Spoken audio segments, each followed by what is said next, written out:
Howdy!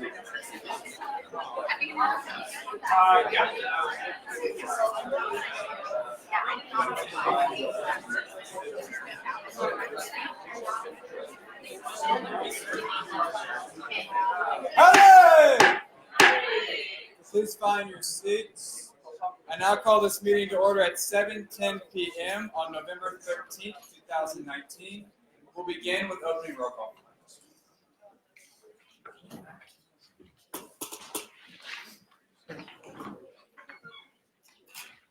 Gillette. Howdy, Senate. Justice Chopra. Howdy. Mr. Mendoza. Howdy. Chair Berger. Howdy. Chair Harris. Howdy. Chair Arioso. Chair J.R. Rodriguez. Howdy. Chair Steve Rodriguez. Howdy. Chair Hanks. Howdy. Chair McGill. Chair Spur. Howdy. Chair Gupta. Howdy. Senator Ahmed. Howdy. Senator Aiken. Howdy. Senator Ali. Senator Chada. Senator Anderson. Senator Cabrera. Senator Damian. Howdy. Senator Dang. Howdy. Senator Gray. Senator Dean Terrace. Senator Dow. Senator Feldman. Howdy. Senator Flores. Senator Frank. Howdy. Senator Julio Garcia. Senator William Garcia. Howdy. Senator Hutto. Howdy. Senator Jeffries. Senator Clayman. Senator Korkmaz. Howdy. Senator Krogh. Howdy. Senator Luttrell. Senator Mandel. Howdy. Senator Marufo. Senator Martin. Senator McHugh. Howdy. Senator McQueen. Howdy. Senator Montez. Howdy. Senator Morgan. Senator Murphy. Howdy. Senator Newman. Senator Yola. Howdy. Senator Pauls. Howdy. Senator Peda. Howdy. Senator Pena. Senator Price. Howdy. Senator Ramirez. Howdy. Senator Resendez. Howdy. Senator Rivera. Senator Rowan. Senator Hayden Smith. Senator Gunnar Smith. Senator Tran. Senator Crossclair. Howdy. Senator Tomlinson. Howdy. Senator Ulick. Howdy. Senator Walter. Senator Wood. Howdy. Senator Hines. Howdy. Senator Nassus. Howdy. Senator Oldag. Howdy. Senator Ramon. Howdy. Thank you. Thank you. With that, we'll move into a period of invitations and pledges of allegiance led by Chair Rodriguez. If you all please rise.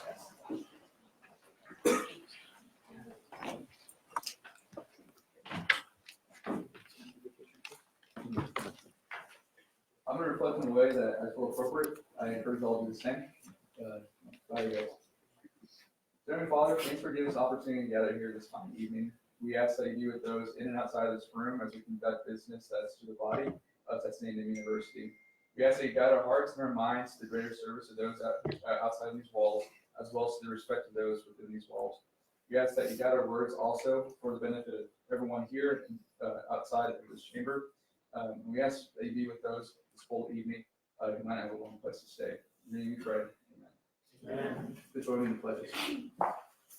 I pledge allegiance to the flag of the United States of America and to the republic for which it stands, one nation under God, indivisible, with liberty and justice for all. Honor the Texas flag. I pledge allegiance to thee, Texas, one state under God, one and indivisible. There you go. We'll now move into a period of the reading of the mission statement and Aggie Honor Code led by our longest serving senator, Senator Mandel.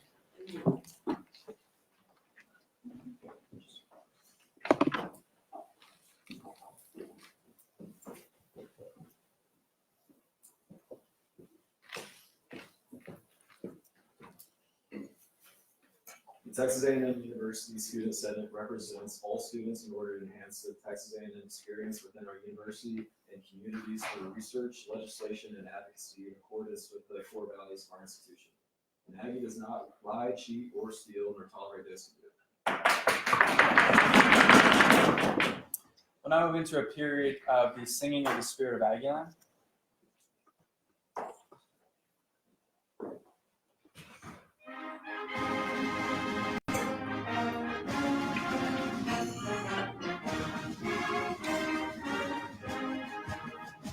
Some may boast about his of the school living surround, but there's a spirit in there. It's the spirit of Advent. Needs get to each other. That's we've got to fight, boys. We got to fight. We've got to fight for maroon and white.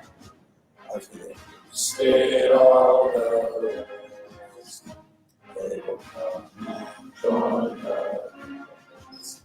Because we are the Aggies are leading. We're from Texas A&M. Thank you. Please be seated. We'll now move into a period of open forum, starting by recognizing Michael Middleton from Texas A&M University EMS.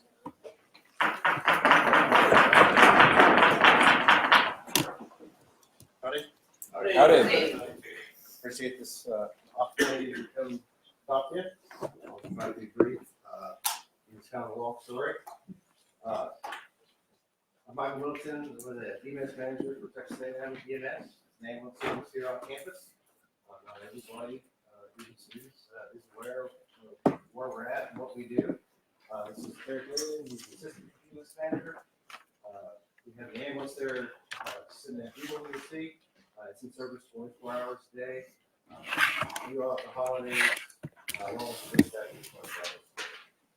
what I'm here to talk about today is to reach out to see if there's any type of funding or to assist us in funding the second course. Wages are expensive. We have 120 people on payroll. Over 80 of those are students. We provide a lot of wages to them throughout the winter breaks, all summer, all year round, to kind of make ends meet with professional development. I'm here today because today is to talk about the recent events that occurred. So we are a department under Bureau Health Services, the Student Health Services, which is part of the Division of Student Affairs. We are not funded at all by the university. It is funded 100% through a portion of that student course fee. So we're not able to provide extra services because of the funding. Why that's important and why it should be important to y'all is recently, 2 weeks ago, we had a student that came very close to death. They had a life-threatening emergency. Those do happen on this campus, not all the time, but more frequently than most people realize. We rely on the city, since we have only one ambulance. It's the same coverage that we've had for over 30 years. It's always been one ambulance. As the university grows, the population gets denser, more buildings put in, more square footage put in, it's more strain on the system for us. So we rely on our cities to come backfill in the case that we are on a call already. Those cities, if you've noticed, their growth has expanded as well. They have not added any extra services as far as emergency medical services, ambulances. So kind of to back up into what we're here to talk about tonight is at the end of October, this young lady had a medical emergency. She stopped breathing. We were there within a few minutes. We were able to act, take care of her, get her to the hospital, was able to be discharged. No problem. Okay? Good result. At the time, the entire county was out of ambulances. This is happening more frequently. We're not quite able to rely on them for additional services to come in when we're busy. We're busier, they're busier. So I share this story with you because if we had not been there, the outcome would have been much, much different. Should not have been. This is happening more frequently than we'd like. We've been trying to find additional funding for a while. We have not had much success. So I'm here to kind of answer any questions, give information, and look for a source to fund a second full-time. Okay, that completes your presentation. And with that, we can move into a period of question and answer. Do I see any questions for Representative? Yes, Chair Rodriguez. Chair Rodriguez, Legislative Affairs. First one said, thank you all for coming out and speaking to us. My question is, what is a full-time ambulance transit cost or initial cost of the Our annual budget is for the ambulance, including the ambulance, the paramedic and EMT, 24 hours a day, along with the dispatcher, it's about $600,000 annually. We wouldn't have to staff a second dispatcher, things like that. So roughly, it's probably close to about $500,000 by the time you have recurring costs of fuel, price of medications are much higher than they used to be, disposable equipment, technology, those type of things. So it is very expensive, mostly because there is healthcare involved. Wages are a big portion of it. So it's around 500 to 550,000. Appreciate it. Yes. Senator Feldman. Senator Feldman, Off-Campus Caucus. Thank you for coming out. I just wanted to ask, what has the response been from the city of Bryan and College Station to kind of the lack of ambulances? They're dealing with their own financial issues when it comes to their services and service levels that they have. They have grown over the ambulance service on campus has been here for over 30 years. It's one of the first ambulances in the community. For those that did not know that. As the cities grow, they have provided additional staff and services. If it's stations, if it's fire trucks, if it's administrative staff, training, along with ambulances. They have not really put in service a new ambulance in the last several years, but they are trying to find funding for their resource, for their cities. We have mutual aids, automatic aids set up, where we help them, they help us. But there's more times in a month where everybody is busy at the same time. And that leaves a significant amount of time where somebody will be waiting. And we do have stories on campus where students, faculty, staff had to wait for emergency services because there wasn't on the way. Yes, Chairman Joe. Chairman Gill, Student Services, we talk about lack of emergency services. Is it just ambulances or is it also police and fire? For campus or the cities, Both. the cities, they're always looking for more things because the incidents become bigger. It requires more people. Look at the fire service. That fire truck is very expensive. It's hard to maintain. So yeah, they're always kind of looking for those. Our needs, I can tell you, we partner with University Police. They're very short-staffed. They're underfunded, but they're funded in a different way. We get a very small portion of the health center fee that the students pay. Being an emergency provider, we don't ask if you're a student, if you're not a student, former student, it doesn't matter to us. We're gonna take care of you. So we see everybody. If it's a visitor, their child, student, former student. So our patients are about 60% students, 40% non-students. So the students are paying 100% for this. A minute and 15 seconds remaining, Senator Wood. Senator Gill, Off-Campus Caucus. So are you suggesting that we increase our student fees, or do you have another avenue of funding you'd like to see? Unfortunately, the fee is capped at the legislative level. We were hopeful that the state legislation would raise that cap, and then the student health fee would be able to then be voted on and increased over time, but that failed over the summer. So we're not even able to attempt that for another 2 years until the next session. So we're trying to find alternative ways to provide funding, so we don't have that. A motion. Yes, do I see a motion? Yes. Senator Gill, Off-Campus Caucus. Can I move to increase the time by a minute or by 3 minutes for question and answer? Seeing multiple seconds, all those in favor of extending the period of question and answer by 3 minutes, please say aye. Aye. All opposed? That passes. Please continue Permission to follow up. briefly. Do you think an option could be like a 5 p.m. to 5 a.m.? Is that a peak time for you guys? Like, is there an option to do a time period rather than a 24-hour per second? We have looked at peak times. The peak time on campus is Wednesday through Sunday. It varies, depends on the time of year, what's going on in the semester. We've explored those things. We have done those, what we'll bring up. We do have a second ambulance that is a reserve that we bring up for peak times such as football week, where we'll have extra staff, things like that. So those weekends are taken care of. It's the Monday mornings at 4:30 in the morning that things happen so we really don't know. We can't predict when somebody will get hurt or sick. But there are certain peak times, but it's very, very, it changes so much with the dynamics of what's happening on campus. There's not really a set day and time where extra call volume occurs. It's very spread out over that Wednesday through Sunday. Thank you.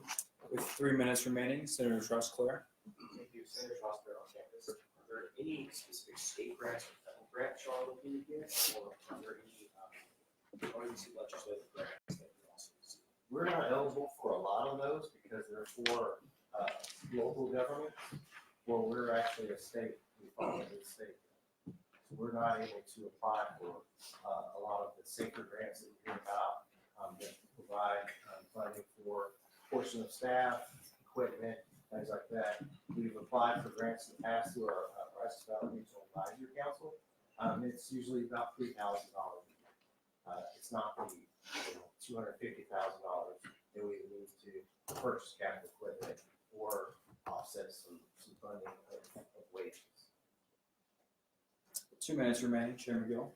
Chairman Gill, Student Services, if you don't know, okay, I know you mentioned a student health fee cap. So is that cap only for that specific fee, or is that for all students? Just for the health center fee. Okay, so have y'all looked into doing maybe like this specific emergency management fee or something called a different fee? We're open to all suggestions. Okay. I mean, I'm the manager there, I'm not the director of health center. I don't work for the AD's office, so that's why I've come to you to try to find some additional funding to get your health department to explore those options. I personally believe that portion of it should be funded by the university itself, at least 40% of it.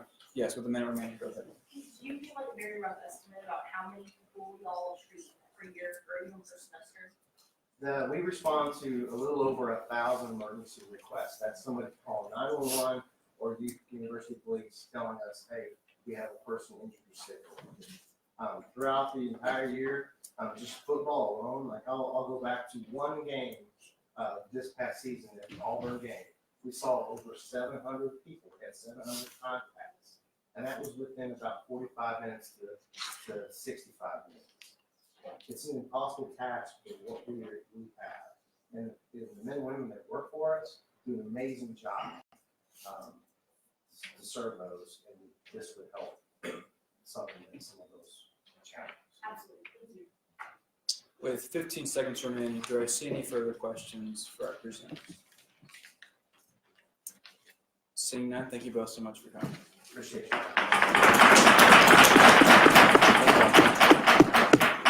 They have also left their email on our sheet, and so I'll be sure to share that with the Senate body as well if you have any follow-up questions for EMS. But with that, I will now recognize Tate Banks on behalf of the Senate. Howdy, Senate. Howdy. So, as y'all know, we're moving into the season of the year where we memorialize the victims of Bonfire Flight in 1999. First off, I'd like to encourage everyone here to come to Bonfire Remembrance at 2 a.m. on November 18th. Thank you. That's this coming Monday. Second off, I would like to ask you to join me in a moment of silence for the following. Miranda Denise Adams, class of 02.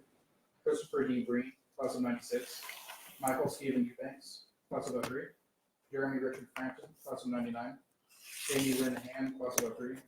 Christopher Lee Hurd, class of 03. Timothy Doran Curley, Jr., class of 03.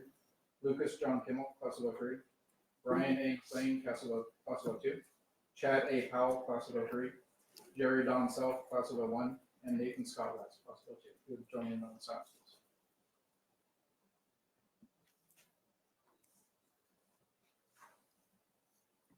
Thank you. Thank you. Do you have any questions for Chair Banks? Seeing none, thank you. We'll now move and recognize members from the Hong Kong Student Association. You all will have 5 minutes starting at Howdy. If you want to come down to the floor.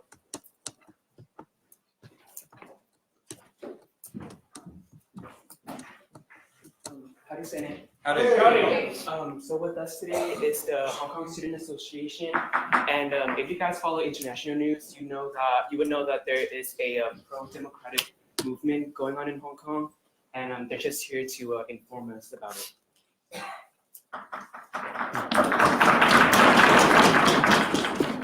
Howdy, my name is Jerry Yeo. I'm the president of Hong Kong Student Association. And thank you for inviting me here. Today I kind of want to talk about that Hong Kong is kind of under a crisis right now. That for the last 5 months that people in Hong Kong fighting for the freedom and democracy, fighting for the autonomies that China has been promising us since 1984, since they took back Hong Kong from the British in 1997.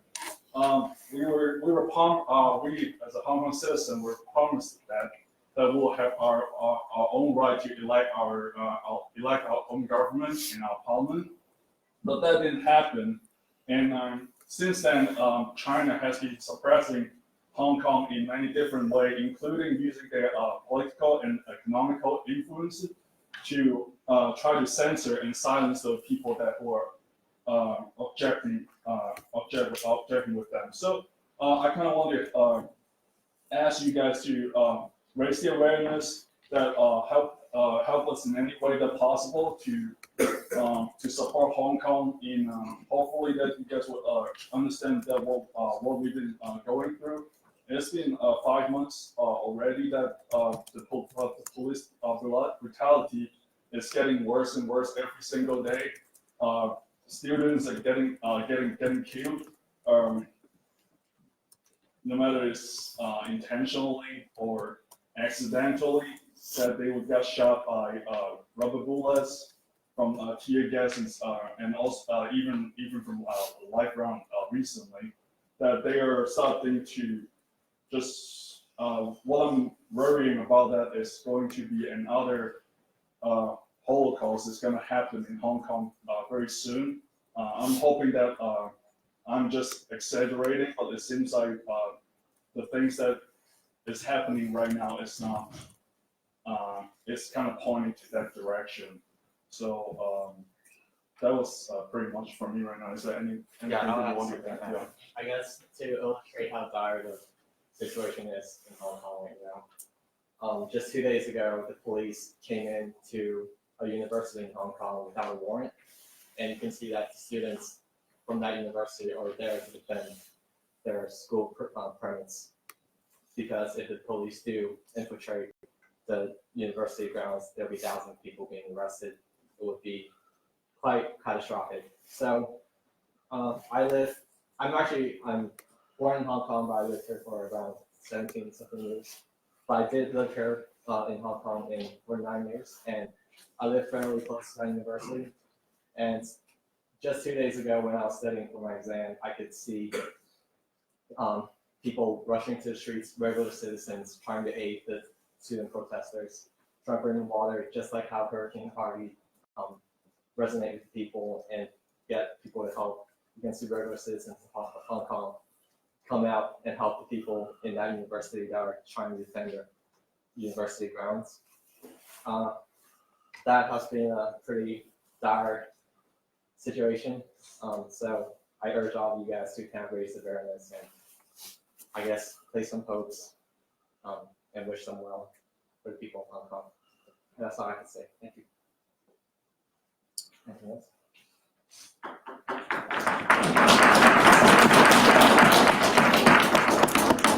guys. We'll now move into a period of question and answer. Do I see any questions for our presenters? Yes. Senator Grove, Base Caucus. How exactly could we go about bringing awareness and supporting your cause? There are several things that you can probably do. For the last 3 months that the House of Representatives is trying to, they just recently passed the 2019 Hong Kong Human Rights and Democracy Act. What it does is actually trying to prevent those who violated human rights who are in power in Hong Kong, like the police officers or the government officials, that they can that the act will be trying to revoke their visa or possible citizenship and freezing their asset in Hong Kong, in the United States, which I think that will help to prevent them to doing such a crazy act. Thank you. Thank you. Any further questions for our presenters? Yes, Chairman Gill. Chairman Gill, Student Services, in the green shirt and the navy hoodie, you looked like you had something to say before we started clapping. Was there anything you wanted to add? You need me? Yes.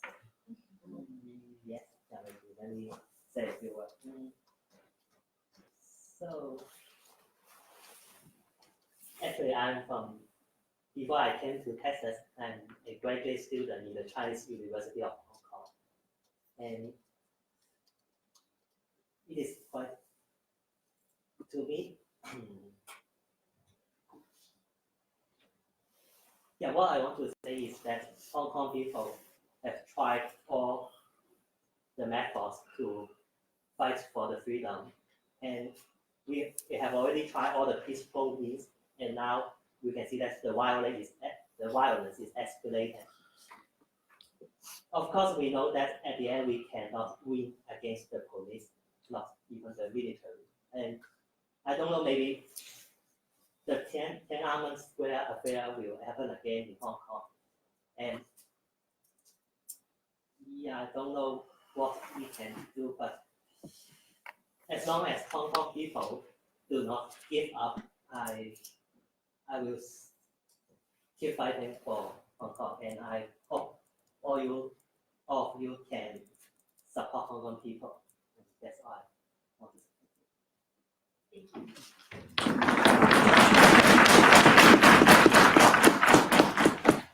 2.5 minutes remaining. Do I see any further questions for our presenters? Seeing none, thank you guys so much for coming. Thank you very much. And with that, we'll now recognize both Larissa and Hannah on behalf of Senate. You guys want to come down to the floor?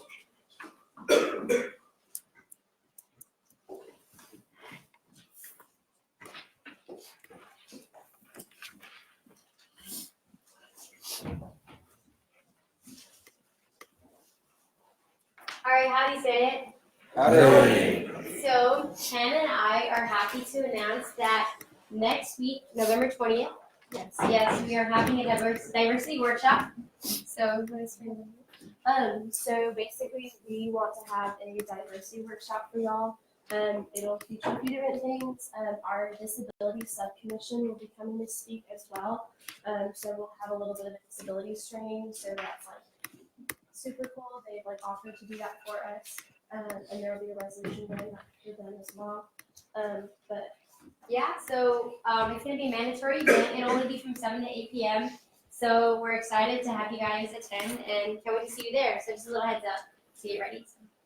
Thank you.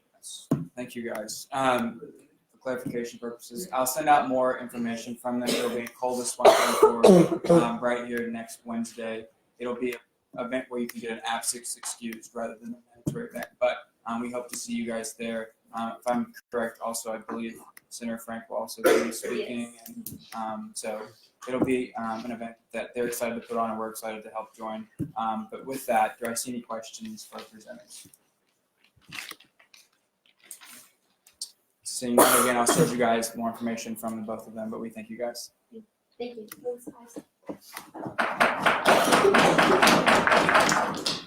And with that, we'll now recognize Jocelyn Widmeyer from the Office for Academic Innovation. Howdy. Howdy.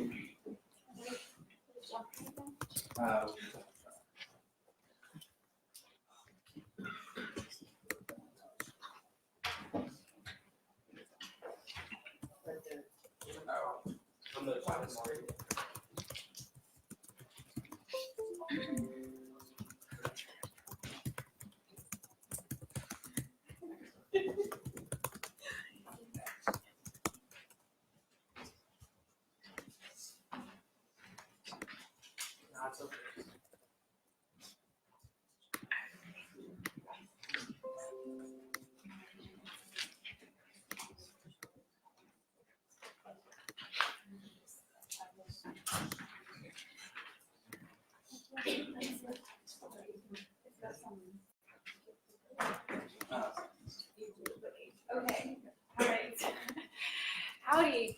Howdy. Howdy. I'm Jocelyn Whitmer, the Assistant Provost for Academic Innovation, and I'm here to talk about what we're doing in this new office that was launched in March of 2019. I'm new to A&M, but have come back. I did a degree here long before any of y'all thought about A&M, probably graduated in 07 with a master's degree from the College of Architecture. So Senator Banks asked me to come today, and we're excited to have him in one of the IT governance subcommittees on Friday to talk more about some of your concerns and ideas. But today I want to share some of the wonderful things that we've been able to power in our short time in existence at A&M. So next slide, please. Got some animations going on. All right, so what we were created to do here at A&M is to really transform the digital learning environment. So how many of y'all use eCampus? How many don't? That's actually probably more interesting. All right, good. Not yet. There we go. All right, so as you all know, we're anxiously awaiting the announcement of a new learning management system that is imminent, coming out of the Office of the Provost. But before that, I want to talk about some of the tools that are already out there. And I know that these tools have a positive and a negative connotation, and we're here to really spin the positive and talk about how they impact teaching and learning at A&M. So how many of y'all have used Zoom? Wonderful. So the Office for Academic Innovation brought Zoom to A&M when we started. We launched Zoom on April 16th, 2019. And I hope that you will all claim your accounts and go through single sign-on and start using Zoom, pressing your faculty to use Zoom, your professors, your advisors. We're really trying to amplify the use of Zoom. And to do that, we've got swag for you. So we've got a bunch of sunglasses. Zoom's sending some more on Thursday. So if you all, in your next meeting, will please use Zoom to broadcast these meetings, and then we get a picture because Zoom will eat that up. So we're using Zoom. We'll plug that into the new learning management system. So I hope you all get familiar with it. How many of y'all have used LinkedIn Learning, formerly lynda.com? Not many. 1, 2, 3.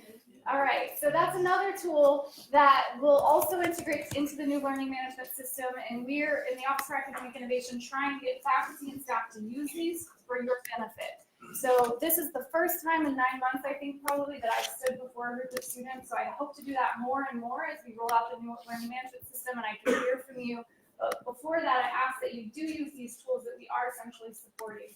And then, of course, we are weaving these into the new learning management system and trying to get beyond just the idea of storing files online, that you're downloading, that you're taking quizzes online, but we're really trying to reach you as digitally native students. And that's what we're at the helm of, and really trying to push the entire university towards a culture shift, a behavior change, and we're looking forward to leading that over the next coming months.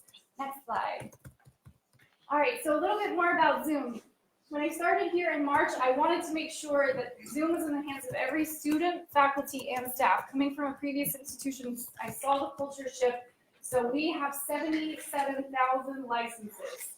67,000 plus of those licenses are for y'all. So I would encourage you to sign in. It's tamu.zoom.us and claim your account and get your friends, colleagues to start doing that as well. Zoom's philosophy on their licenses is they give us all of the student licenses for free. So we only paid for 10,000 of them. And what that means is they're seeing you as that next generation, that change agent, so you're using it here, getting comfortable with it, and then you'll go out and become wonderfully productive members of society and start to adopt Zoom in your own pursuits. So we want to hear from you. We want to know how you're using it. I just was in the doorway and I heard somebody's using it for group projects. You're on Zoom right now, right? Collaborating on a Zoom project. And also encourage you to use your video. That's something that I'm pretty obnoxious about. So if you're ever on a Zoom call with me, I'll make you use your video. Next slide. And then Division of IT, of course, has been a great partner for us.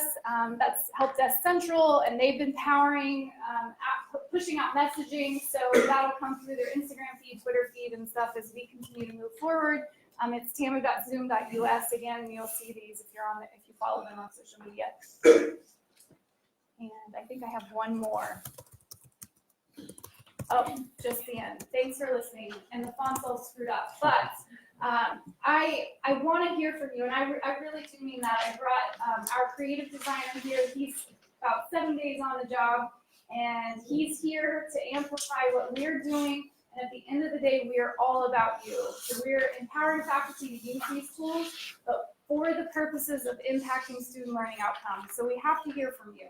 So please find me, find members of the Office for Academic Innovation. We'll increasingly have a better presence on social media. I try to ride the bikes around campus. I'm often on Zoom because I'm meeting to meeting, but really, if you see me out, I'd love to come back and have a chance to speak with you again as we launch the new learning management system, so we can hear what some of the issues are, and we continue to adapt and evolve so that we're better serving you guys. Thank you. Well, thank you. And with that, we'll open up to questions. Do I see any questions for our presenters? Oh, yeah, they're easy. I know. Yeah, Fairbanks. I knew we had a few. I knew I could count. So, seeing as in the last 2 minutes as you were speaking, I actually downloaded it and gotten Zoom operational, what would you like to say about the ease of signing up? Well, Zoom's pitch is it just works. That's what they say over and over. I was at Zoomtopia 2 weeks ago in Silicon Valley. All kinds of different use cases, corporate space, higher ed space, and that's what they say over and over again. So it is easy. Some of my favorite features are the breakout room. My students love that. It's a virtual way of collaborating. Everything in a Zoom session, everything is archived. So chats are archived. Audio is archived, video is archived, and you can piece that together. And then I know that y'all put it back on double time. And so encourage your professor to archive his or her content so that you can have access to it at a later date. And you can digest these components of the learning experience in ways that meet you best. So that's what I'm trying to really push through our offices for faculty to use these so that you're able to use the artifacts of a Zoom session. And so it is really easy. And the other piece about it that I would encourage you to do is explore all the features.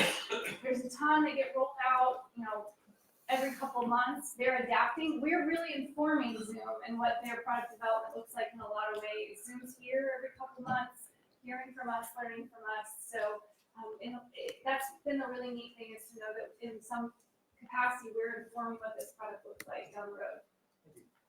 Thank you. Senator Ramirez.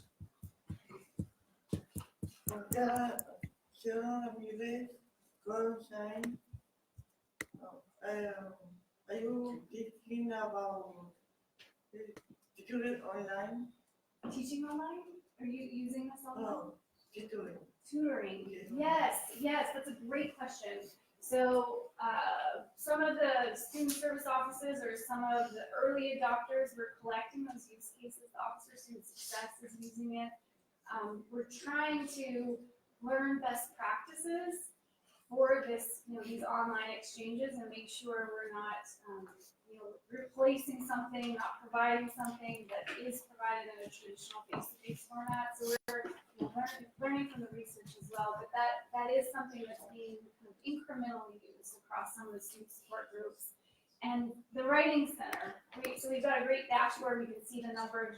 The most heavily used Zoom customer across campus, and the Writing Center is frequently one of the most the heaviest users of Zoom. So there's a lot of really neat use cases, and we'll get a place on our website to showcase those stories because they're important for you guys to know. Sure. With 2.5 minutes remaining, Senator Gay.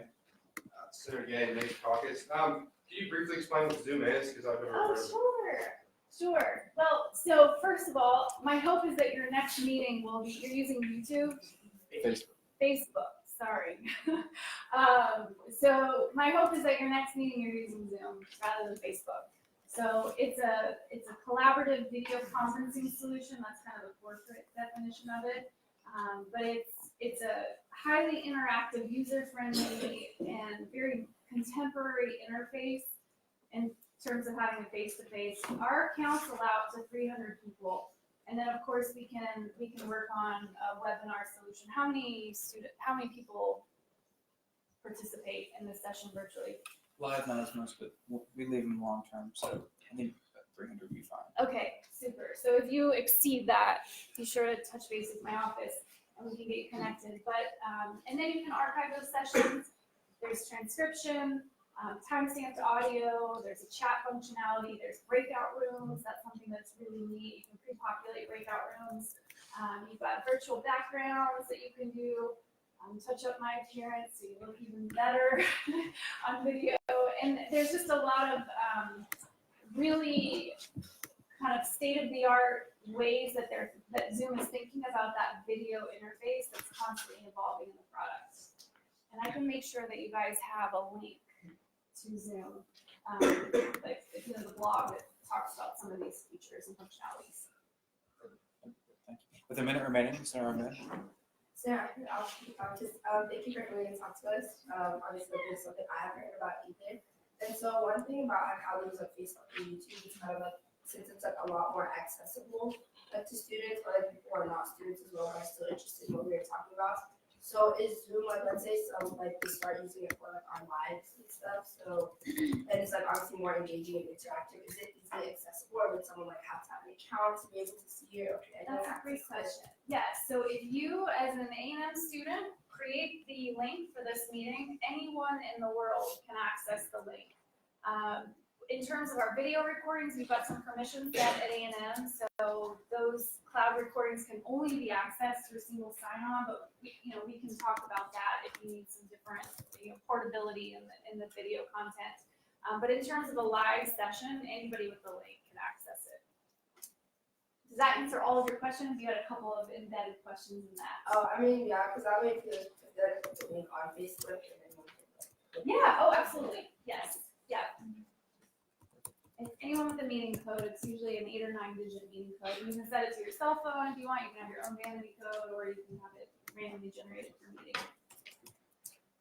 And with 10 seconds remaining, do we see any further questions for our presenters? Seeing none, we thank you again for coming. You're always welcome to come back. Thank you, I appreciate it. And a picture, that's what I'm really after from y'all. So I'm gonna leave a bag of sunglasses and look forward to hearing how y'all are using Zoom.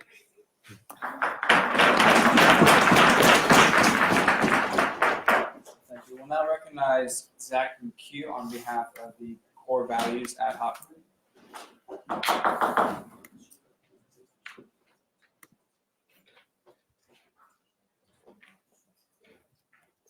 Well, howdy, Senate. Howdy. So as you guys know, last meeting we voted to nominate Congressman Will Hurd to receive our Core Values Exemplification Award. And so it's my honor and my pleasure to stand up here and present that award.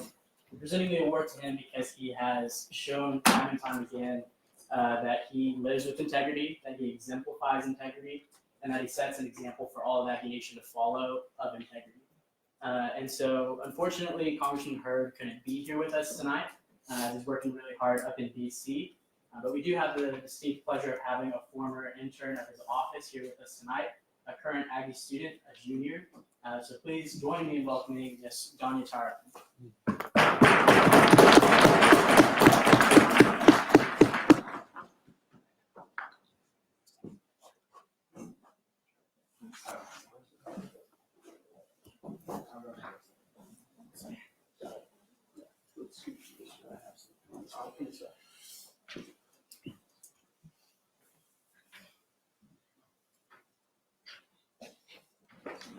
Thank you. Sorry I couldn't get him. It's perfect.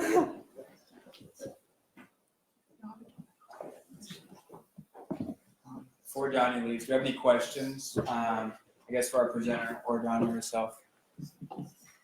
Seeing none, thank you for coming.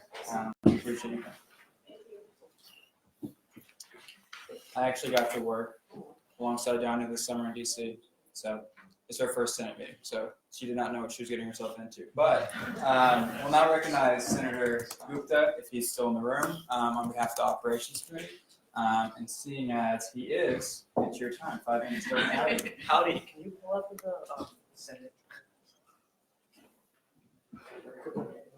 And then just quick one. Yeah, it's good.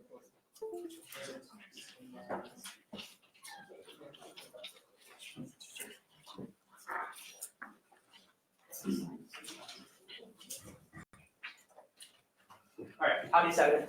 Howdy. So, like we mentioned 2 meetings ago, I just wanted to bring this back up for some new senators in the room. But this is like the new legislation sponsor form that we're implementing. And so, one key piece that I need to reiterate is you still have to make a motion on the floor to amend the resolution or bill, and then add yourself as a sponsor. And that is when Speaker Mendoza will say, you can use the form to fill it out, and then your name will be moved from the form onto that piece of legislation. We had some people that submitted the form for something that there was not a motion made, and so I just wanted to reiterate that. Super simple name. If you're a chair, also put your chair and your caucus on there. And the title of the legislation, all you need is the SR and then the number. Simple as that. And then since we passed the bill, there is no limit on the number of sponsors a bill or resolution can have. So feel free to fill out the doc, use it, super easy. Any questions? Awesome. Do we see any questions for our presenter? Yes, Senator Wood. Senator Wood, college engineering. So say someone else does the motion to put their name on, would I have to second that if I've already filled out the form? You know what I'm asking? Yes. If I may, the motion will either be for yourself or for yourself and anyone else who would like to be added. So those are the 2 verbiages that work, and based on that, it's either just Senator Wood or it's yourself and anyone else who fills out the form. So when it is anyone else that wants to add their name, would I have to go ahead and fill out I want to be added if I've already filled out the form? You can't fill it out till after the motion's made, so no. Sorry to take. Yes. Sorry, but any further questions for Chair Gupta? Thank you. Seeing none, thank you. And with that, we'll now recognize our final open forum speaker, Chair McGill, on behalf of the Healthy Lifestyle Subcommittee.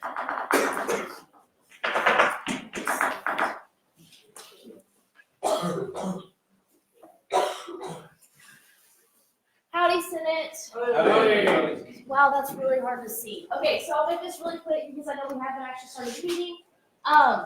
So this week we're having a contest. The REC is having a contest with the University of Texas, TU, whatever. See who can bike more miles in spin classes offered on campus. So this is the schedule for Thursday, Friday, Saturday, and Sunday. I guess there's no classes. They're all free for the rest of the week. So if you want to go by to a spin class, they're a lot of fun. They're really great. And if we bike 4 miles, I don't really know what game we kicked their butt last year. I think we're losing right now, so we really need to step up our game. I went to 2 yesterday, so that's why my legs are looking great. So yes, this is it. And then they're asking that if you want to bring canned goods when you come, it's accepted. You don't have to. It's not a requirement, but that's part of it is that you bring canned goods. But they're free for the rest of the week. That's the schedule. BTU. Awesome. Do you have any questions for Chair McGill? Yes, SVP Gillette. Do RPO ride miles count? No. Any further questions? Yes, Senator Ramirez. No, mira con el sign. Buena, peor ahí, no sé. Because it has to be able to measure exactly on a bike, and it has to be within the time frame of the class. So I think we have us and TU have the exact same number of classes, so that's why. Any further questions? Yes. Senator Oldine on campus, did you say that it was for classes at the rec on campus as well as off campus? No, they're only on campus, like in the rec. So like it says on there, like use the schedules, like the classes that you can go to, and then it has the rooms they're in the rec. Okay, sorry. Earlier when we were talking about that. Sorry, I probably did. I was just. Thank you. Okay. Any further questions for Chairman Gill? Seeing none, thank you. And with that, that now concludes our period of open forum. We'll now move into a period of the approval of the 10/30/2019 meeting minutes. Do I see any objections to the minutes? Seeing none, all those in favor of passing the minutes as written, please say aye. Aye. All opposed? That passes. We'll now move into a period of old business, starting with the reading of SB 7207, the implementation of a fall break bill. Do I see a motion?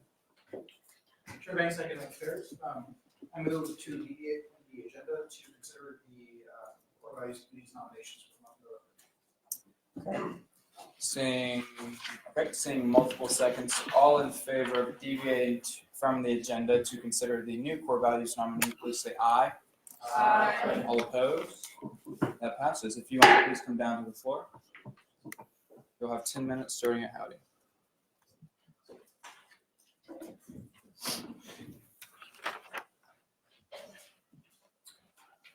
Howdy, Senate. Howdy. Howdy. So you're probably gonna get tired of seeing my face with all of this core values committee stuff that we have for you guys. But it's the same presentation as earlier. It's all on one.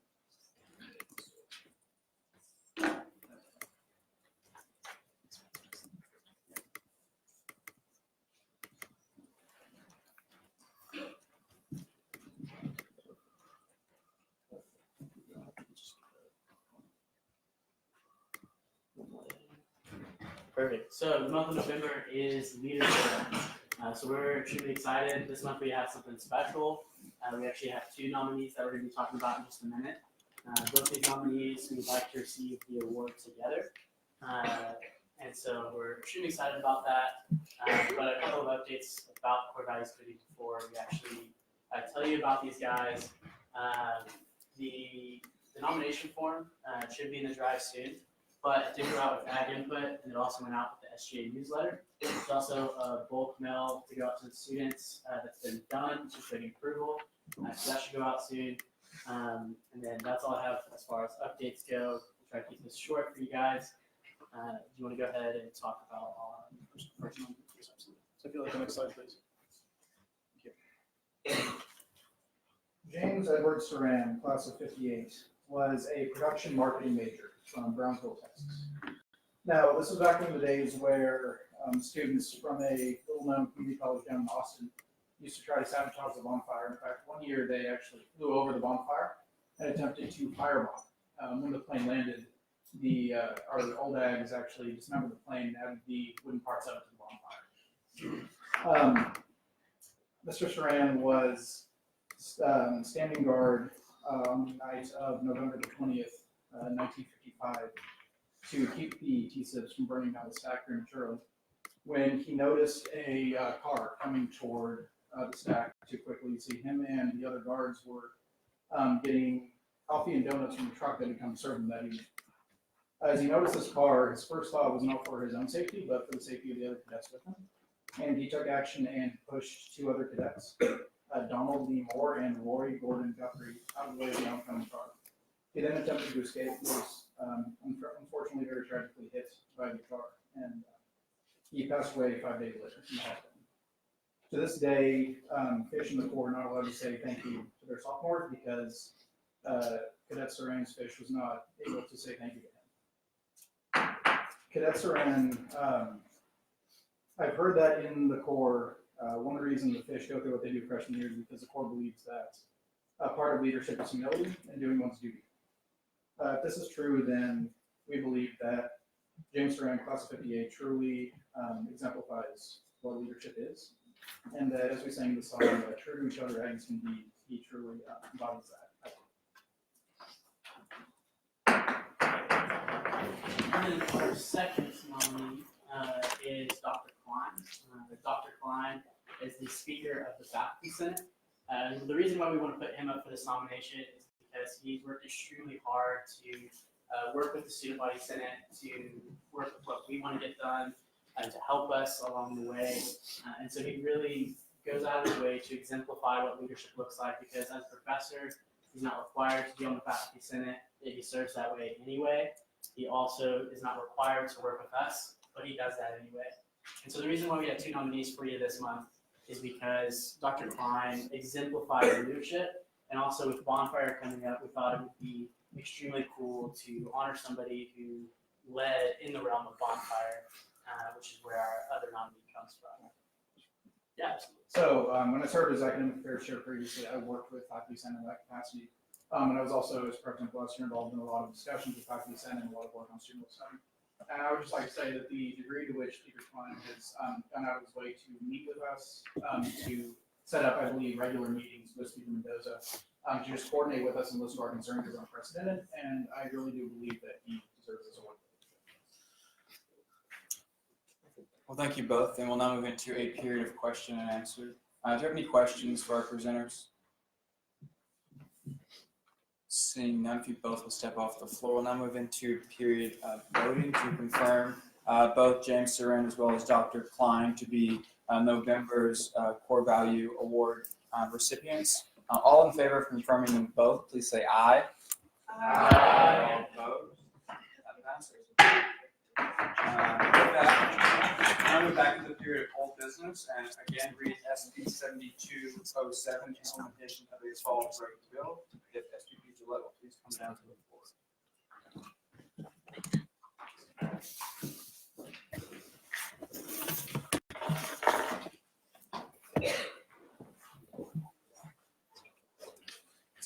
It's in old business in the jive.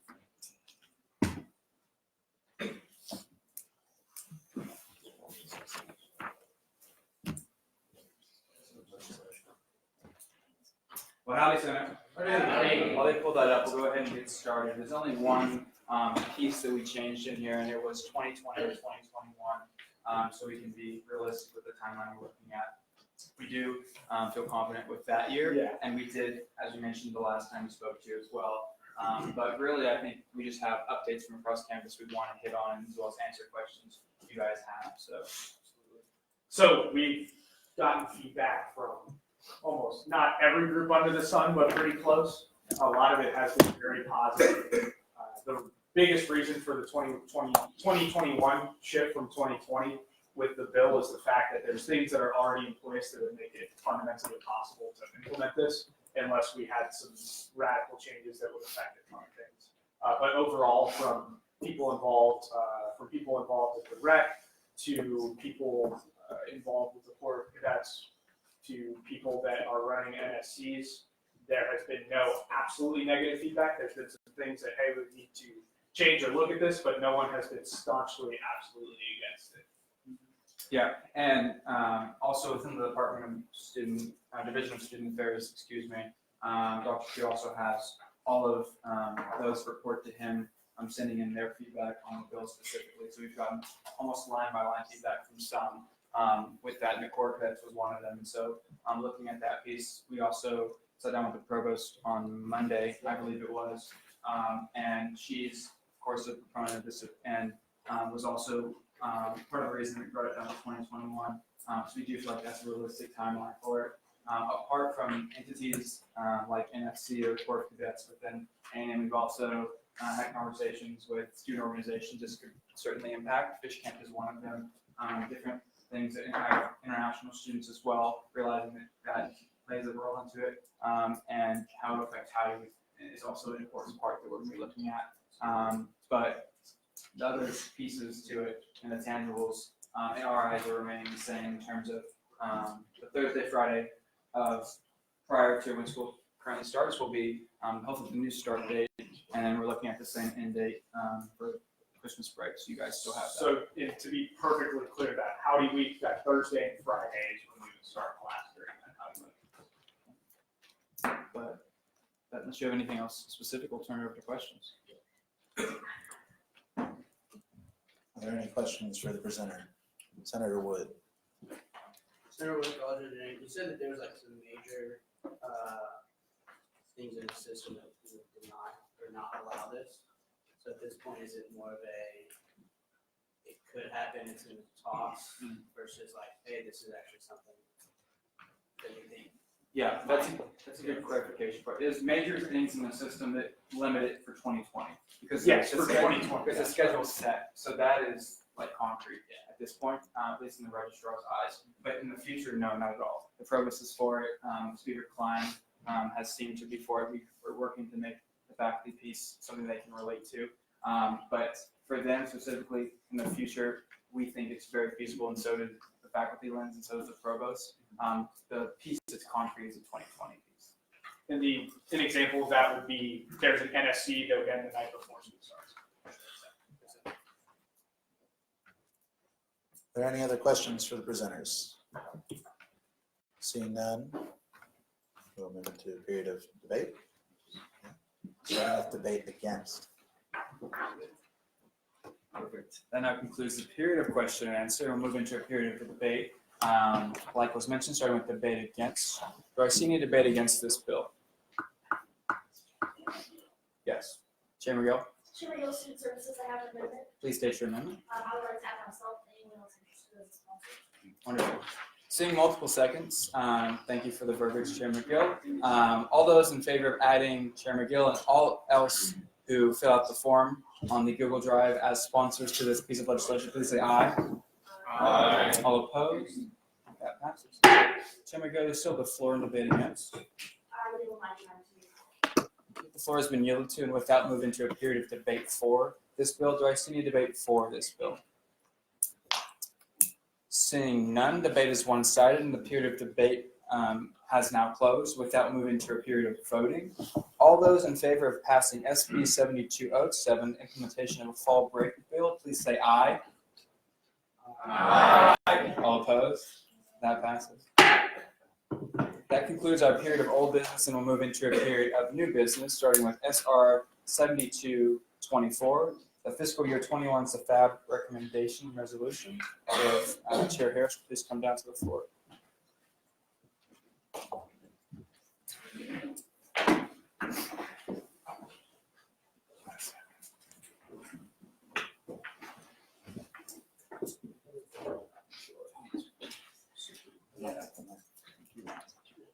Howdy, Senate. Howdy. We're pulling it up right now. It's a very short piece of legislation, but for those of you that were here this last meeting, SAFAB did present to us. And although it's not a mandatory part of the process to have Senate do a resolution on, it's a custom if we don't see any red flags or issues that we do give that stamp of approval as it moves forward back to Dr. Pugh's office. And so Chair Harris will just read it. It's verbatim. It's very short, but if you wouldn't mind scrolling it through. So whereas one, the Student Affairs Fee Advisory Board presented the fiscal year 21 departmental, sorry, I can't see it, I can't find it. Proposal, recommendation.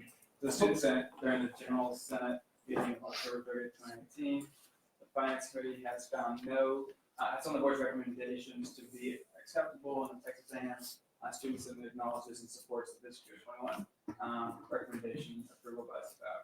Sorry, I made you squint. You're a little closer. But I believe that is the end of it. And with that, we'll sort of take any questions you might have. But that concludes it. Are there any questions for the presenters?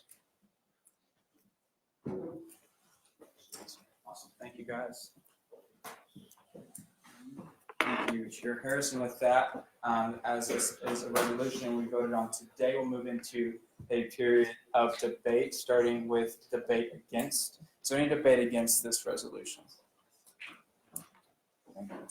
Seeing none, debate is one-sided, and the period of debate has now closed. We'll now move into a period of voting. All those in favor of passing SR 7224, the fiscal year 21 SAFAB recommendation resolution, please say aye. Aye. All opposed?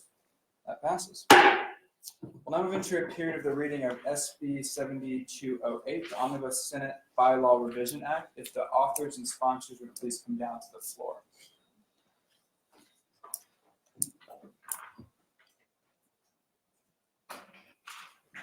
2 minutes starting out.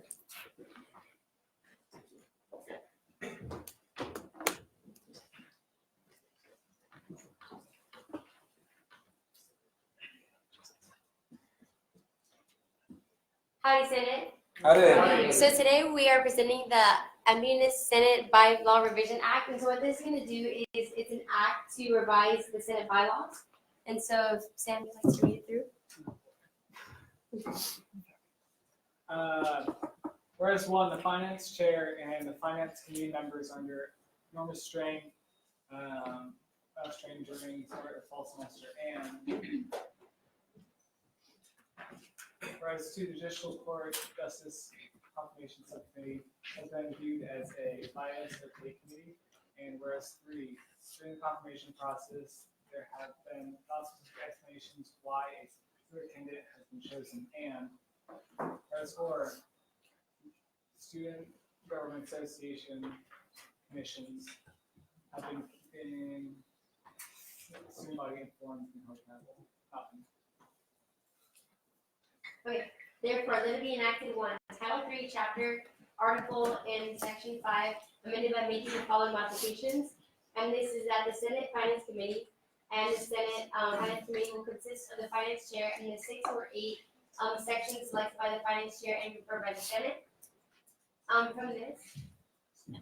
Okay, and whereas two, all members of the Internal Affairs Committee, with the exception to the Speaker of the Senate, the Speaker pro tem, and the Executive Directors of Operations, shall be sworn in as ex-official members of the Senate Finance Committee upon their respective elections, and these ex-official members are intended as a reserve, and only to serve in the capacity as voting members of the Senate Finance Committee. If a quorum cannot first be met, the Finance Chair and their committee members will be accounted for. So that it reads, the Senate Finance Committee and the Senate Finance Committee will consist of the Finance Chair and the 6 or 8 senators selected by the Finance Chair and confirmed by the Senate. And so skipping all the way down, we have therefore be enacted too that the Title III, Chapter, Article 10, Section 2, amended by the making the following modifications. And we have all these modifications that we're going to add for the rules and regulations, Chair. And then going down, we have the modifications that we added to this.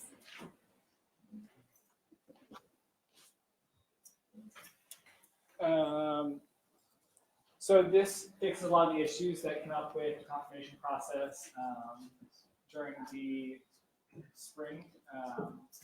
So maybe we'll just give a holistic summary of what they found and not individual responses.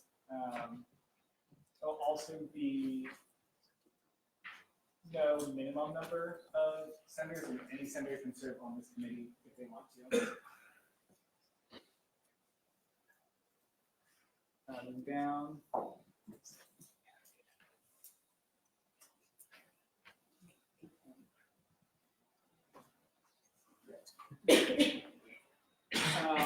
American 4, during open forum, each associate commissioner or representative chosen by the commissioner is to give a report. The report is to contain progress in the state of the commission.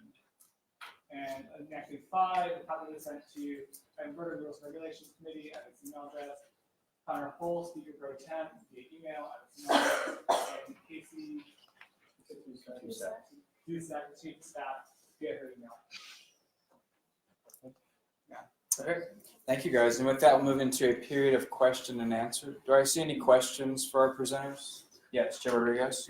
Rodriguez, Legislative Affairs Chair.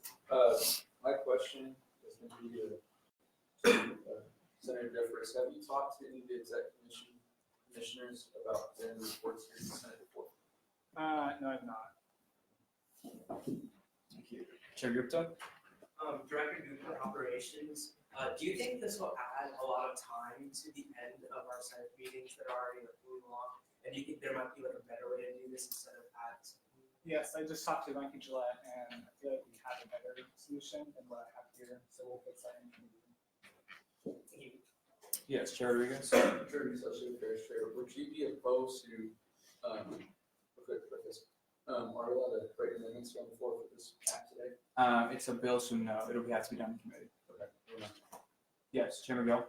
Chair, Real Student Services, Commissioner back and forth. Go ahead. What committee are you on? Rules and Regulations. Okay. So I guess my question is, obviously, maybe you don't know, because I was on those regs at one point.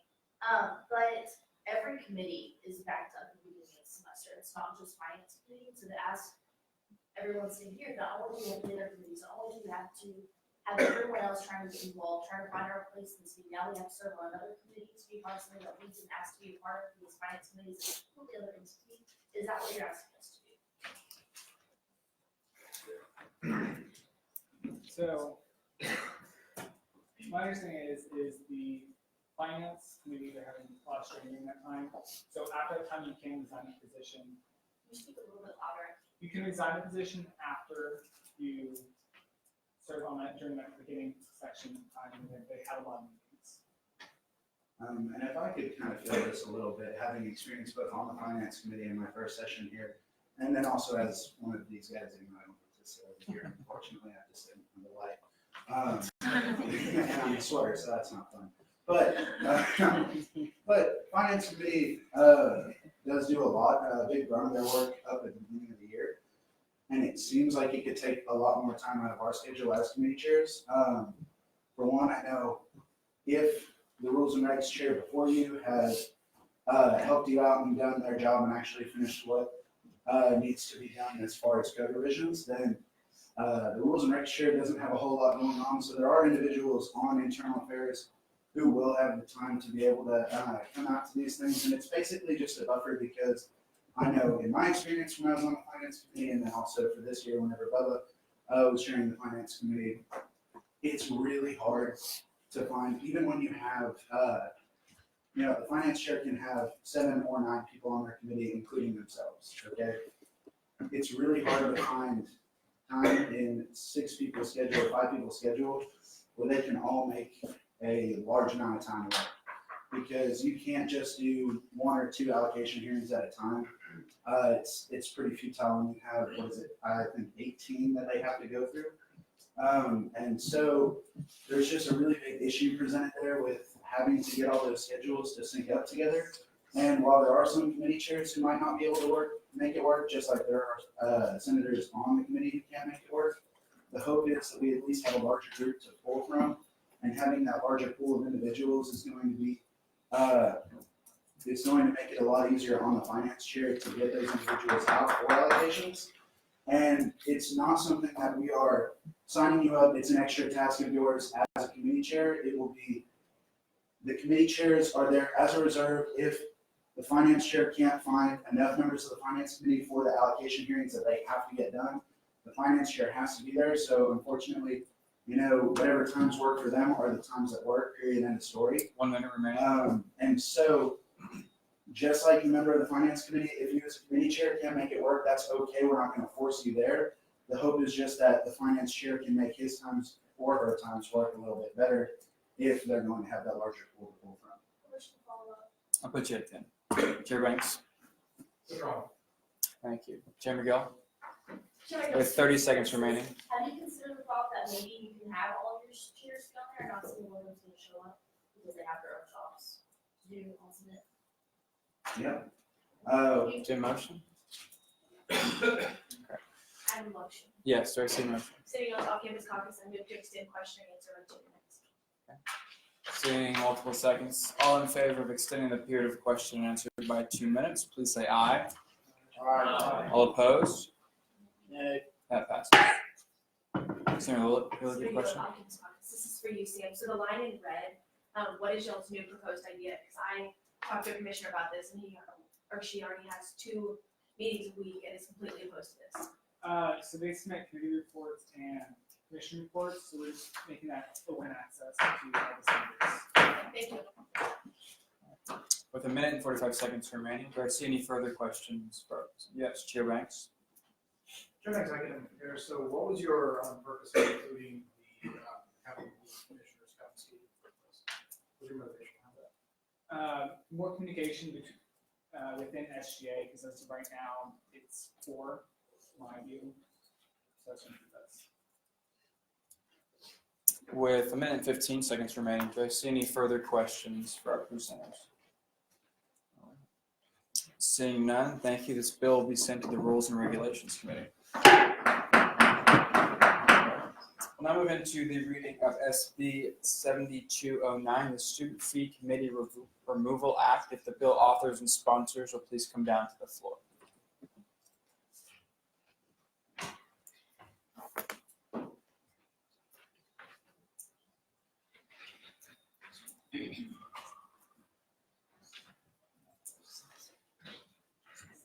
Senator Jeffers. We have 2 minutes starting. Howdy. Howdy. So this bill is to remove the student fee review committee. As it stands right now, Student Senate is opposed to any fee increase whatsoever. And this committee was put in to reverse that decision on a case-by-case basis. So, as we go into it. Yes, so whereas one, the Student Fee Review Committee reduces the ability for the Texas A&M student government to properly assess the need for a student fee increase in a democratic manner. Whereas two, Title V, Chapter 903 be removed as such, and then we removed this whole part from Chapter 903. And then going down, there's a lot we removed right there. And then therefore let it be enacted to, we have, oh yes, that needs to be amended right there, actually. And then if we go down a little bit more.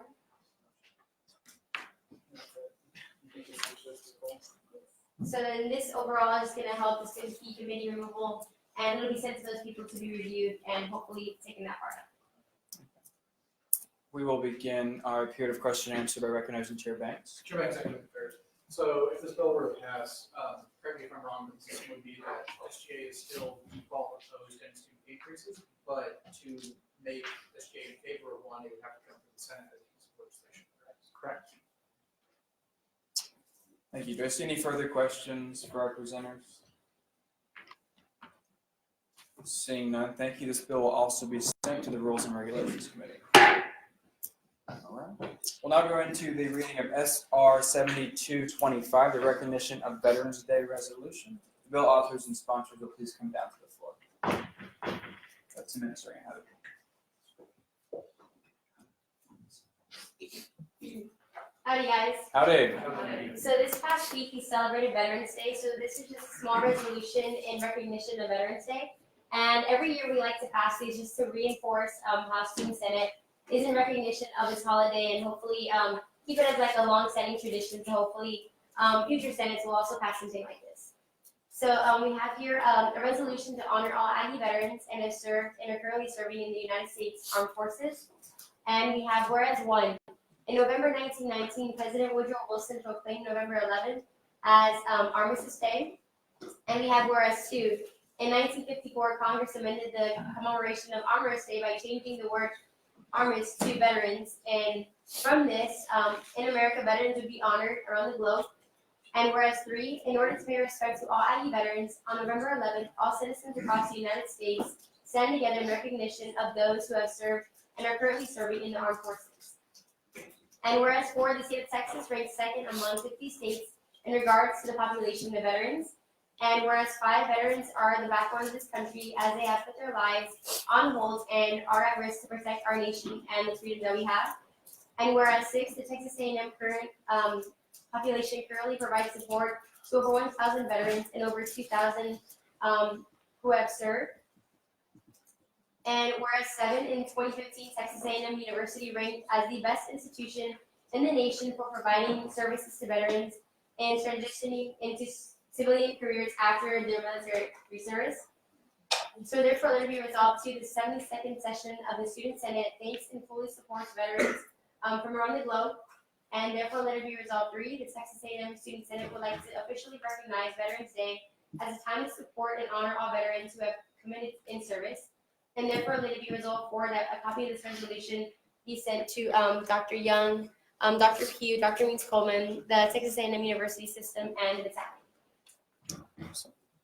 Now move into a period of question and answers. Do I see any questions for our presenter? Seeing none, thank you. If you please step off the floor.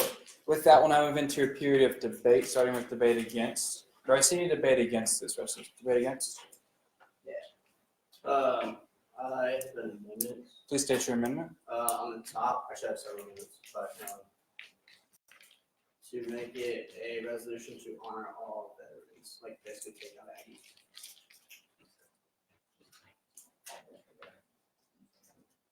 Okay. Something further? Yeah, and then if we can switch 4 and 5, whereas it just kind of flows better. Just when you talk about taxation in 5, or you talk about taxation in 4.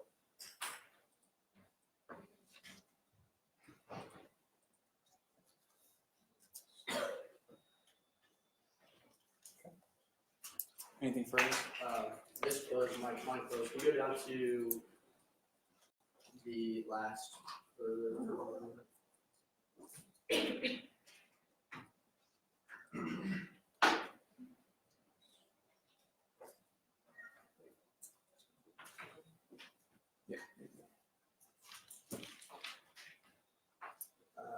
Yeah, so you have who have commanded in service.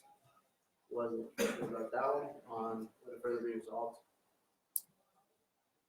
All veterans. What would you like it to read?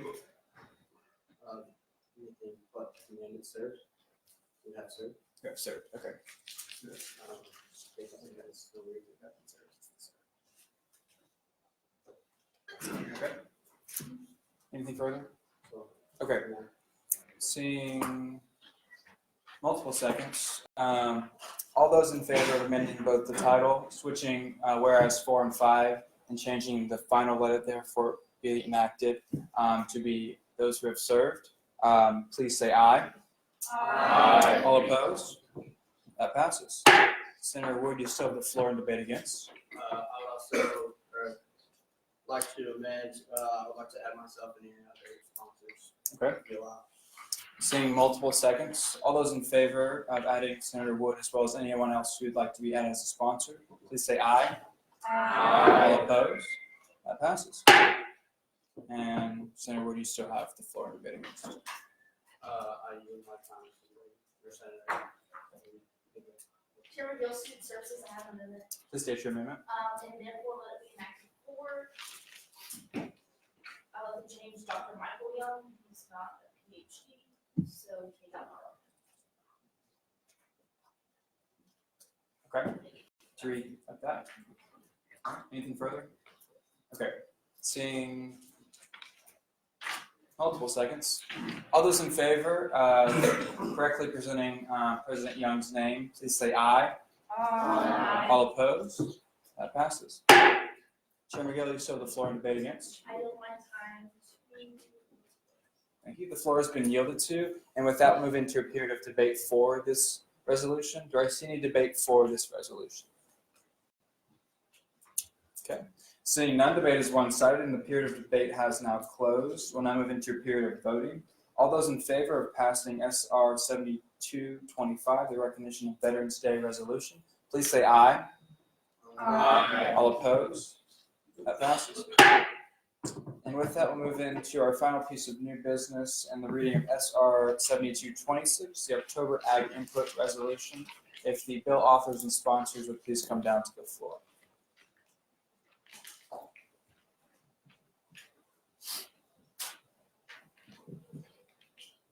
About 10 minutes, right?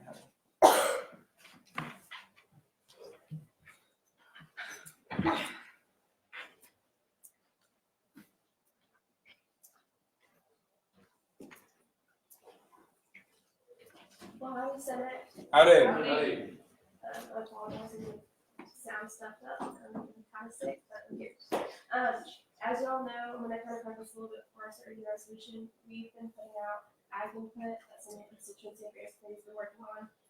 So in an effort to like show the people that have given us response to the Senate has like acknowledged the fact that we got their responses and their ag, their input and their opinion.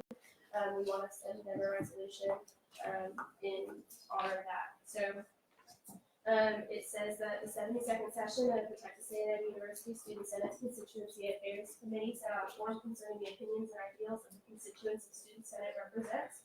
And Student Senate appreciates the values and opinions of our constituents, and Student Senate would like to continually recognize these opinions and ideals of the constituents the Student Senate represents. Therefore, let it be resolved, the Student Services Committee and Healthy Lifestyle Subcommittee will take action on these results to improve students' access to health resources. And then down at the end, let it be further resolved, it should say two. A copy of this resolution should be sent to the Student Services Committee along with every person that sent a response to our October ag input.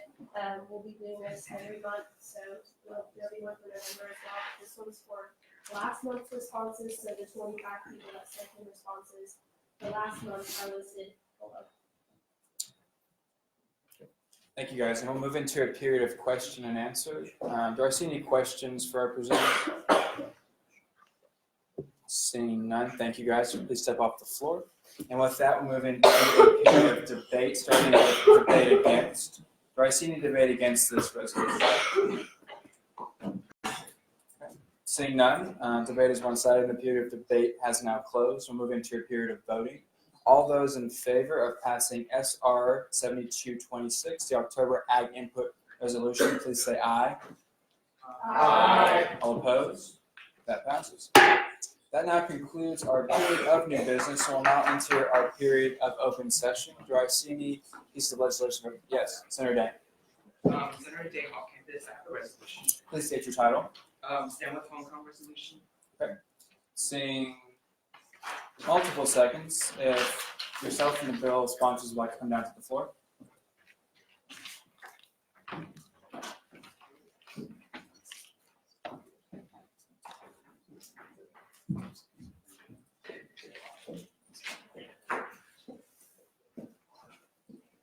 Guys, about 10 minutes. Go ahead, howdy. Howdy, Senate. Howdy. Howdy. So I would like to introduce, this is Daniel Chen. He was the one that reached out to me and told me about the Hong Kong issue that we heard earlier, and he was the person that wrote the resolution. And so we're just going to read the resolution for you now. Whereas on March 31st, 2019, the people of Hong Kong started a peaceful protest against the introduction of an extradition law amendment that allows fugitives in Hong Kong to be extradited to mainland China and subjected to the People's Republic of China's legal system.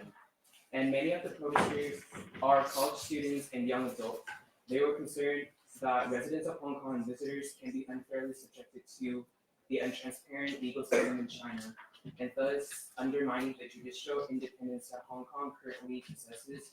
And whereas while the extradition law amendment has been retracted, both large and small-scale pro-democracy protests are still occurring at the time of writing. These protests are against police brutality, the untransparent process of the Executive Council of Hong Kong, and Beijing's involvement in Hong Kong's internal matters. And whereas the Hong Kong police, under the authorization of the Executive Council of Hong Kong, has utilized excessive retaliatory force on the peaceful protesters. Over 2,000 protesters were injured, and 2,379 were arrested as of October 2019. And whereas the Hong Kong police force allegedly worked with gangs and physically assaulted protesters, there have been allegations of police officers sexually assaulting detained female protesters, and several cases of student death were hastily concluded as suicides and left uninvestigated. And whereas the Chinese government often encouraged Chinese students abroad to report unpatriotic speeches made by other Chinese students, and even to certain students from Taiwan and Hong Kong that participate in events seen as pro-separatism. Therefore, let it be resolved, the Texas A&M Student Senate recognizes the importance of having freedom of speech and expression without the fear of retaliation and censorship. Therefore, the Texas A&M Student Senate condemns any influence and intimidation tactics the Chinese government attempts to exert on American college campuses. And let it be resolved, the Texas A&M Senate sees the freedom and democracy not only as American values, but rather inalienable rights that should be enjoyed by everyone on this earth. And let it be further resolved, the Texas A&M Student Senate commends the courage and perseverance shown by the student activists in Hong Kong who risked their lives to fight for freedom. and let it be further resolved, the Texas A&M Student Senate condemns all forms of police brutality against people exercising their rights to speech, assembly, and protest, and Let it further be resolved, the Texas A&M Student Senate supports the pro-democracy efforts by the student activists in Hong Kong and recognizes the courageous activism as a form of selfless service, a core value of Texas A&M University. Let it be further resolved, a copy of this resolution be sent to President Michael Young, Battalion, Dr. Neves Coleman, Texas A&M, Amnesty International. and we're open for questions. Thank you, guys. And with that, we'll go into a period of question and answer. Do I see any questions for our presenters? Correct. Okay. Seeing none, that will conclude our period of question and answers. Thank you, guys. Please step off the floor. And we'll now move into a period of debate, starting with debate against. Do I see any debate against this resolution? Yes. Chair Rodriguez, Chair Rodriguez, Chair, I'd like to make an amendment. please state your amendment. I'd like to add myself as a sponsor and anybody else I would like to. Okay. Seeing multiple seconds. All those in favor of adding Chair Rodriguez, as well as anyone else who would like to be added in the sponsorship form to this resolution, please say aye. Aye. All opposed? That passes. Chair Rodriguez, you still have the floor in debate against. I yield my time to this floor.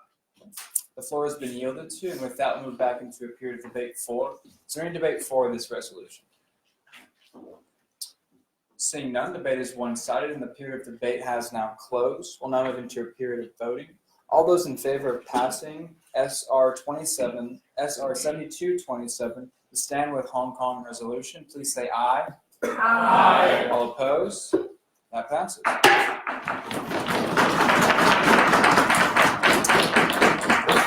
We're still in a period of open session. Yes. Chair Banks, for a piece of legislation. Chair Banks, I have a piece of legislation. Please state your title. The brick and mortar option resolution. Okay. Sure. Seeing multiple seconds, if the bill authors and sponsors would please come down to the floor.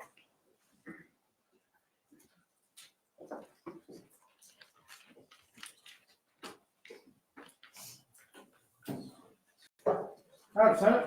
Howdy. So this is an idea that was actually brought up to me from Chairman Gill and somebody in her committee. So basically the idea of it is that for every online class that AM offers, there would have to be at least one brick and mortar in-person classroom section. So we don't ever talk about some of the mental health benefits that come with this, because that was the kind of original way we brought it. Yeah, so this was brought up to me, this, a lot of us have to take for our degree a specific class, and a lot of times that class is only offered online. So all this resolution is saying that we support some kind of policy to be put in place that if this class is only offered online, there has to be at least one in-person option. And that's because we're locked in a room all day. You know, that can be bad for your mental health, it can be bad for your motivation, your direction, whatever that might be. And so I know a lot of students with ADD, depression, and anxiety, this has been something that's been really hurtful to their college experience. And so that's kind of how it's brought up to me, was in that way. And so this is just kind of going forward with that. Yeah, so I've actually been working pretty diligently on online classes stuff. I had a lot of complaints brought up to me about online classes this semester. So Dr. Whitmer, who was in here earlier, she is kind of the online classes czar as far as the provost office is concerned. And then I was actually invited to speak at the steering council for online classes at A&M this coming Friday. And this is something I wanted to bring up to them.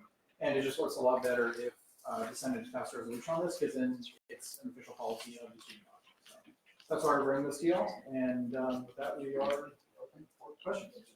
Oh yeah, we have to read the whereas Texas A&M University offers many online classes as the only option to accomplish degree requirements, and whereas online classes do not offer the same amount of camaraderie, social interaction, networking opportunities, or direction that brick and mortar classes do, and whereas camaraderie, social interaction, networking, and direction are all very important aspects of maintaining positive mental health, and a lack thereof can decrease motivation, excitement, and focus, and whereas many online classes are primarily busy work, and many students claim to learn more in traditional classroom settings, and whereas online classes are more expensive and can be financially difficult for some students. Therefore, let it be resolved that the 72nd session of the Student Senate supports an initiative to look into the feasibility of a policy mandating at least one brick and mortar section for every class that Texas A&M University offers online. And let therefore be resolved, the 72nd session of the Student Senate would like to see that no student be required to take an online class with no other options. And the Student Senate recognizes challenges as proposed and is eager to communicate further with the administration on subjects. We were actually worded this way because we do recognize that there are a lot of challenges. You know, there's hiring professors to teach these, there's finding space, there's scheduling conflicts. So it says it supports an initiative to look into this idea. It's not saying give us this now. And it's something that I very much intend to work with the steering committee and with Dr. Whitmer on. And we have discussed this, we've discussed this with Klein, I believe, and I have discussed this with Dr. Whitmer, and they very much seem open to considering this possibility. So with that, I yield our time to questions.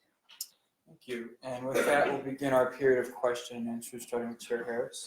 Chair Harris, Finance. So I think this is a really cool idea. My only question with it is, how would you guys pose a question about like certain classes that are taught by professors who aren't here at A&M, and that being the only reason they're offered online?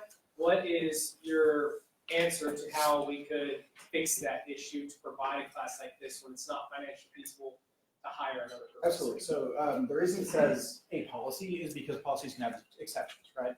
So a policy could say, you know, in the event that the professor is on the, you know, is available to come to the College Station campus, you know, this is a policy, right? It doesn't have to be every single last class. It's where available. And I mean, I've even had college classes, obviously not here, where it's like a video stream. So like they might be on a different location, but we're still sitting in the classroom watching them, asking them questions and things like that. So they may not physically be here, but they're still there. So I mean, that's also an idea, but. So it's there are a lot of different ways, a lot of different, you know, 5 points to work out. This is just kind of a general statement. Awesome. Thanks. We have 4 minutes remaining. Senator Ahmed. So so just to clarify, you're saying that if there's an online class, there should be a separate section that's in person?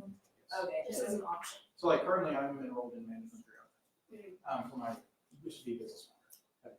Anyway, so currently that class is only offered online. What we're saying is that if I wanted to take that in person for whatever reason, be it I have mental health issues and I really need companionship from students, be it I really genuinely learn better in brick and mortar classes and I want that learning experience for whatever reason, I can do that. And we're not saying that it needs to go equal number, it just needs to be one. Senator Frank. Senator Frank, College of Liberal Arts.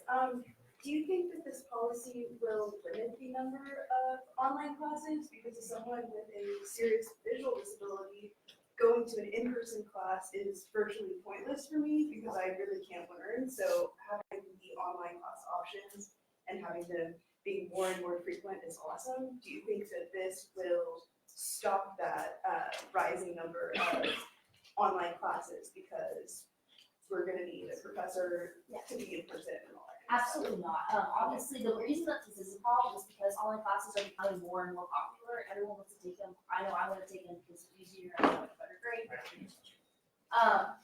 So I don't see that happening at all. This is just saying that like we're gonna have like one little bitty section offered if you like really are struggling in this online class. So yeah, I don't see that happening at all. 2.5 minutes remaining. Senator Wood. Senator Wood, how qualified would that professor be? Would it be that same one of the online class, or like who would you takes? I would go down to the department essentially, but I can speak. I have a minor in agriculture economics. Fellow, that's probably this is a great idea. My minor, almost every single class is an online option only, but every single professor is actually on campus. They just sit in their office and click a button, and that's how they teach the class. So I mean, that's just a good example. Like they could be teaching an online class, but they're not. Also, coming back to the idea of how qualified are they? Theoretically, if you're teaching an online class, you're qualified to teach that class regardless of the format, right? They have a PhD. They've been hired by the university to teach, you know, this class or other classes. So the idea of qualification shouldn't really play that much of an issue. Permission to follow. Go ahead. So if I had a prof that was stuck in China, so how would that go? Like, would the university have to come in and hire someone to teach that course, or? Right. I think that goes back to what Tate was saying earlier. It's there are exceptions to everything. But I mean, for instance, my management program class, you know, like Raymond said, my professor is here in College Station. He has office hours here in College Station. So like, yeah, if the only professor I can get is in China, yeah, that's obviously kind of an exception. But if this guy's sitting here anyway, I think it's pretty reasonable to say that there's With 1 minute remaining, do you have any further questions for our presenters? Yes, Senator Smith. It's been College of Geoscience. I have two questions. Is it actually true that they are more expensive than brick and mortar classes? And how so? So, don't finish your question, so we're not doing that. Okay, second one is an idea I want to present to you. Would you be open to, instead of offering a brick and mortar recovery online class, could there be some kind of resolution passed to where at the start of every class, you send out a questionnaire to the students to ask them, would you like to have open enrollment office hours? Where the teacher comes and meets them in a brick and mortar classroom. If you have enough students, say like a minimum of 3 or so, they can do that. So for your first question, like I said, I've been doing a lot of online classes, and it's not necessarily the tuition that's more expensive for online classes, and actually, the distance learning fees are really much of an issue. You're actually brought that up with Provost, since you said that they're kind of working to eliminate that aspect of it. What really gets you with the online classes is the textbooks. Because textbooks for online classes are like almost always mandatory, because a lot of times for brick and mortar class, you're going to get everything you actually on the textbook, but a huge amount of your learning in online class is mandatory. And B, in a lot of the, like I've had like 5 different online classes, they make you buy a textbook and online access code bundle. For instance, my bundle for Management 309 is completely mandatory for the class because like a huge portion of the grade is on that online platform that I have the access code for, and it ran me $200. So For comparison, the rest of my textbooks. you go off on a rant again. 30 seconds They have- remaining. Yes, trustee motion. Senator Olag. I move to, Senator Olag on campus caucus, I move to increase question and answer time by 3 minutes. Seeing multiple seconds. All those in favor of extending the period of question and answer by an additional 3 minutes, please say aye. Aye. All opposed? Yay. That passes. So Continue. online classes actually are more expensive, and the reason I know this is from taking summer classes when there was just online, and my summer tuition for taking 6 hours online was actually the same tuition that it costs to take 12 hours at least. So it is more expensive. I can get those numbers for you. I'm not really sure what numbers you're looking at, but it is more expensive. Commissioner Pollard? Go ahead. Well, it seems to me the amount of work that goes into teaching an online class is a lot less, at least in my experience. I've had a lot of professors, my names, that seem to not put the effort in as much as they would pure lecture format. So, in my opinion, there seems to be a cost differential here that is being allocated more to the student, while they're also saving costs by creating these online classes. So, is there any way that we could offer any other resolutions in here? Maybe think of ideas to not make that cost be put onto the students if they're actually saving in the long run. Well, they're not actually saving, because I do know that it costs money to run different platforms online, whatever it is you're doing. So to say that they're saving necessarily, I don't know that that's exactly accurate. But then I wanted to talk about your other question.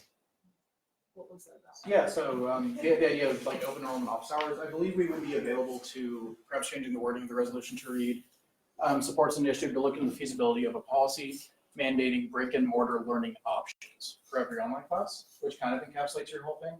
Like I said, there are lots, this resolution isn't intended to hit the 5 points. It's intended to say, we the students support more brick and mortar learning options for these online classes, which your solution actually sounds like pretty reasonable. Well, so like we were talking about earlier, how most professors who teach online classes are on campus, most of them do have office hours.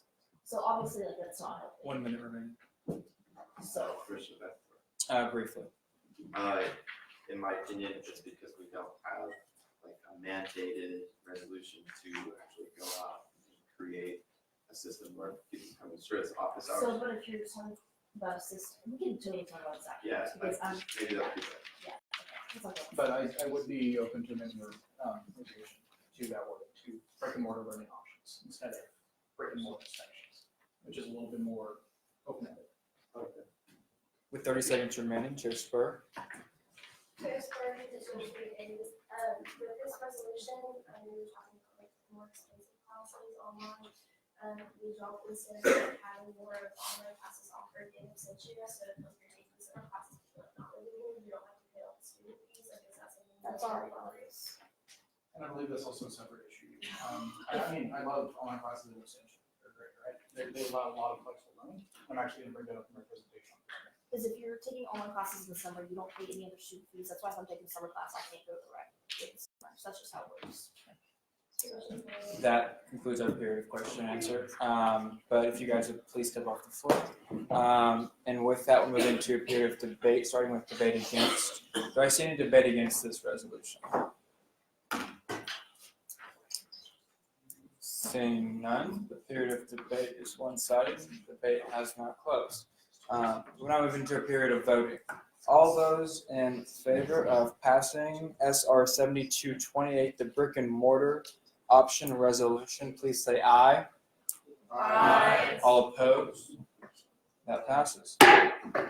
We are still in a period of open session. Do I see any other pieces of open session? Yes, Executive Director Gupta.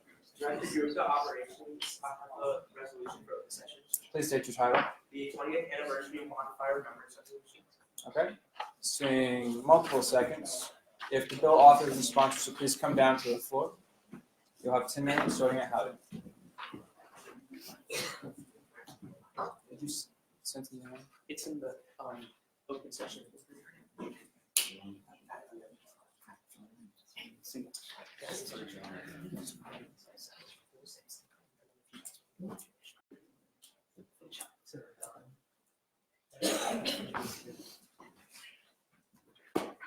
All right, howdy, Senate. Howdy. So as you guys know, this week is the 20th anniversary of the Bonfire Remembrance ceremony, or of the bonfire tragedy that has occurred in 1999. And so I decided to invite some members of Traditions Council here just to kind of speak a little bit about that. Something that I've been trying to do is kind of reach out to other SGA committees and really try to like work with them on pieces of legislation. So this is one directly with Traditions Council. So take it away, guys. Hi, my name is Sean Huckins. I'm a sophomore chemical engineer in Woodlands, Texas. I joined Traditions Council this year and on the Silver Caps Committee, but have the great honor to come to speak to y'all about bonfire remembrance. Should I just go into history? Sure. No shotgun. Okay. So a little bit about bonfire. First bonfire happened in 1907 after a win against Tulane. The entire Corps of Cadets decided, let's burn some trash in honor. So trash they burned, and that went on for a few years. As time continued, every time there was a celebration, they burned some trash until finally, 1912, they decided let's put some logs on it. And so from then, bonfire began to get bigger and bigger. People would go around and they'd take axes and take down trees, take down barns. It escalated in 1935 when they took down an entire man's barn. He wasn't very happy about that, nor was College Station. So regulations were passed in 1936. Okay. Well, 1936, the first official on-campus bonfire happened. From there, bonfire continued to grow and grow. It would involve freshmen in the Corps, freshmen on campus, and freshmen that the non-regs were allowed. People of all walks participated in bonfire. It really did unify A&M. Alum would come back, bring their children. For a lot of young kids, it was their first exposure to the spirit of Aggieland, watching that burn in honor of the TU game that we hope we beat the hell out of them for. By 1969, we had a bonfire burn 110 feet, 1 inch shorter, Rudder Tower, and that was a little too much, and so let's tone it back down. We began the 6-tiered system where freshmen, Corps members, band members would all be doing a separate tier. This led on and on, move around from the polo fields to other fields on Texas A&M campus. This culminated, unfortunately, in the 1999 stack collapse at 2:42 a.m. on November 18th. Fortunately, 12 Aggies were lost that day, 27 were injured. Immediately following that, A&M rallied, but an remembrance ceremony was held in their honor. And it is often said that that was the last year it burned because 90,000 Aggies came out in memorial with lit candles to honor those that were lost and those who were still alive. And that has led into a memorial service, which. Yes, my name is John Couch. I'm also a member of Traditions Council. I'm on the Outreach and Education Committee. Bonfire Remembrance is one of the tenets of our organization. In fact, one of our committees is Bonfire Remembrance. We've been holding showings of the Burning Desire this week to commemorate that, leading up to the 18th. The memorial service will be held on November 18th, as this coming Monday, at 2:42 a.m. Usually we get a pretty big turnout. That's like I said, this Monday. It's at the memorial itself, so parking will be scarce around there, but It will also be free. It'll also be free. Please attend if you can. This memorial in particular, I think is very important to student body because it brings us together not only as current Aggie current students, but as the state of Texas. If you're familiar with the tradition at all, you realize how much it brought together not only us but the students at University of Texas in Austin. So we hold this in very high regard, and that is why Traditions Council is in support of this resolution. And so I've been going to Bonfire Remembrance since my freshman year, and so if any other senators would like to join me this week and go to the ceremony, please reach out. I'll put something in the Facebook group. But we're gonna go ahead and read through the resolution real quick. So whereas one, on the early morning of November 18th, 1999, the Fight the Texas Aggie bonfire collapsed at 2:42 a.m. The collapse resulted in the tragic loss of 12 Aggies and 27 others. The bonfire began in 1907 as a pile of trash and eventually evolved into a stack of logs representing every Aggie's burning desire to beat the hell out of TU. Each year, between 30,000 and 70,000 people came together in Aggieland to watch the intense amber flames consume the logs that were assembled over the previous months, symbolizing the deep and unique camaraderie that is the Aggie spirit. And the Bonfire Memorial, constructed 5 years after the collapse, celebrates the tradition, history, and spirit of Texas A&M, and it's dedicated to those involved in the tragic collapse of the 1989 bonfire. As President Young said, this constant reminder of the Aggies we lost is a reminder of the incredible Aggie spirit. It's a spirit that lives on through the stories of the 12 that are engraved in stone at the memorial. Therefore, let it be resolved, 20 years later, all Aggies remember the events that occurred on November 18th, 1999, with hearts full of admiration and respect to those lost and injured. The spirit of the Aggies we lost that morning will be remembered forever. Miranda Denise Adams, class of 02, Christopher D. Breen, class of 96, Michael Stephen Ebanks, class of 03, Jeremy Richard Frampton, class of 99, Jamie Linehan, class of 03, Christopher Lee Hurd, class of 03, Timothy Doran Curley Jr., class of 03, Lucas John Kimmel, class of 03, Brian A. McLean, class of 02, Chad A. Powell, class of 03, Jerry Don South, class of 01, Nathan Scott West, class of 02. The Traditions Council encourages students to check out the Bonfire Remembrance Reflections display that is set up in the MSC Flat Room, as well as a screening of the Burning Desire film in various locations across campus. Students are encouraged to wear maroon and white ribbons as a small symbol of remembrance and backpack tags with information regarding the remembrance ceremony. These items can be found at the Plank Leadership Learning Center, the Busby Leadership Learning Center, and the MSC Flat. And on the morning of November 18th, 2019, at 2:42 a.m., the student body is encouraged to attend the 20th anniversary Bonfire Remembrance Ceremony and Bonfire Memorial. A copy of this resolution be sent to Chancellor John Sharp, President Michael Young, Dr. Danny Pugh, Michael Gillette, Traditions Council, the Eagle, and Thank you, guys. And we'll now move into a period of question and answer. Do I see any questions for our presenters? Seeing none, thank you, guys. Please step off the floor. And with that, we'll move into a period of debate, starting with debate against. Let's see debate against. Senator Newman, College of Ag and Life Sciences. I move to amend the resolution so as to add my name as a co-sponsor. Okay. Senator Newman, if you please rise. Would you like to just add your name or anyone else? As well as anybody else. Seeing multiple seconds.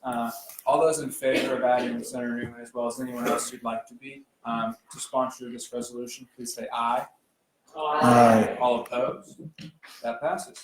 Senator Newman, you still have the floor in debate against. I yield my time to floor. The floor has been yielded to. And with that, move into a period of debate for this resolution. Do I see any debate for?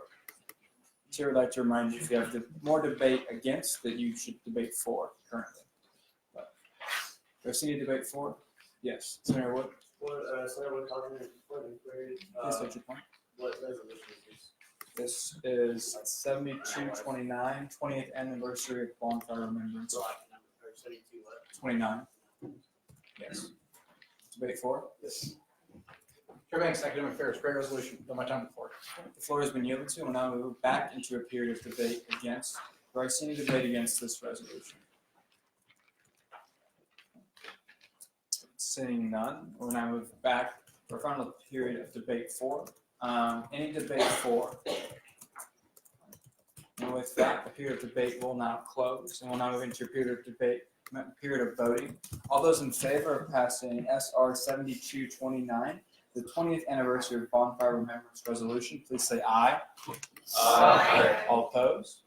That passes. And we are still in open session, and yes, Chair Rodriguez, piece of legislation. Chair Rodriguez, Affairs Chair, have a resolution. Please state the title. November 5th, 2019 Silver Taps Resolution. Seeing multiple seconds, if the bill's authors and sponsors would please come down to the floor.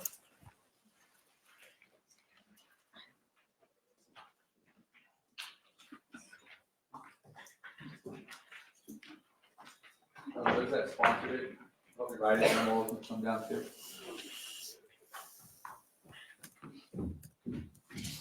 All right, howdy Senate. Howdy. I think I speak for everyone and say it's not for everything that we have to have silver taps every month, but I think it's an important thing as an Yankee that we remember those and we continue to respect silver taps and cherish it. That's why we're doing another resolution this month for the November 5th silver taps. So I'm gonna start off.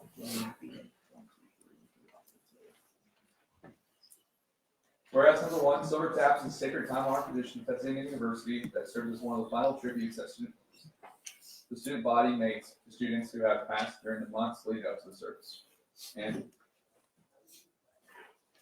This solemn tradition was established in 1898 to commemorate the life of Lawrence Sullivan Ross and has been preserved for over a century to pay homage to those we have lost since.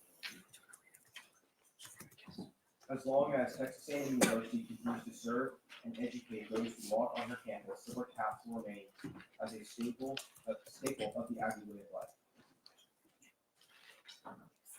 The Texas A&M University Student Senate recognizes and commends those who took the time on Tuesday, November 5th, 2019, to honor the members of our Aggie family we have lost, as well as all who have been, are, and will be involved with the preservation and regular facilitation of silver taps.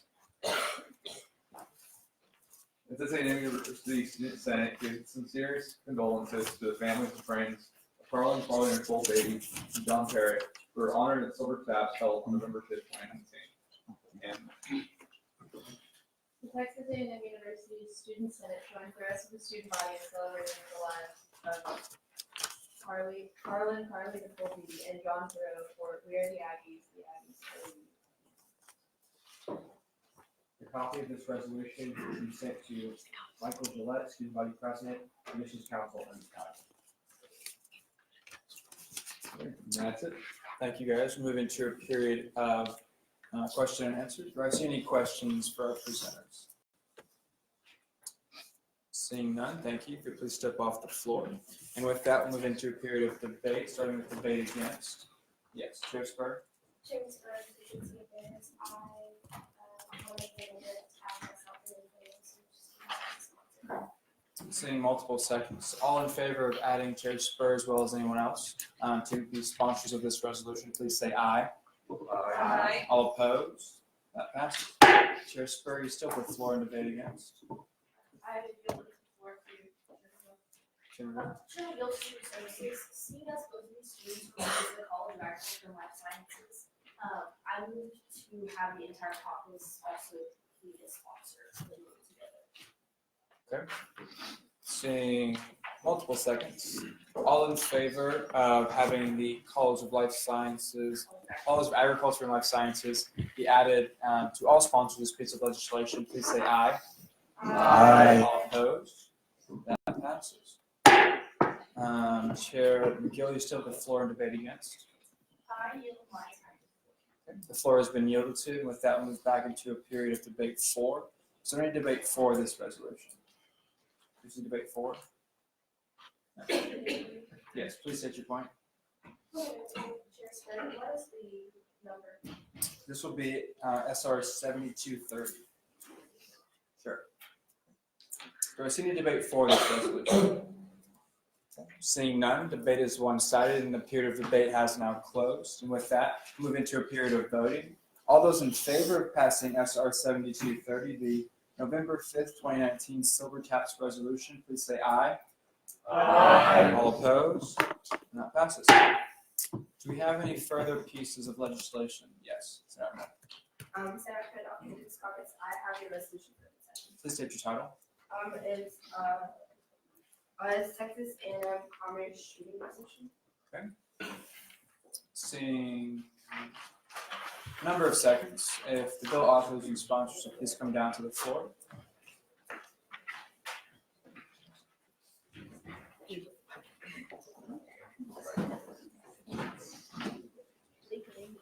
You guys have 2 minutes, don't you?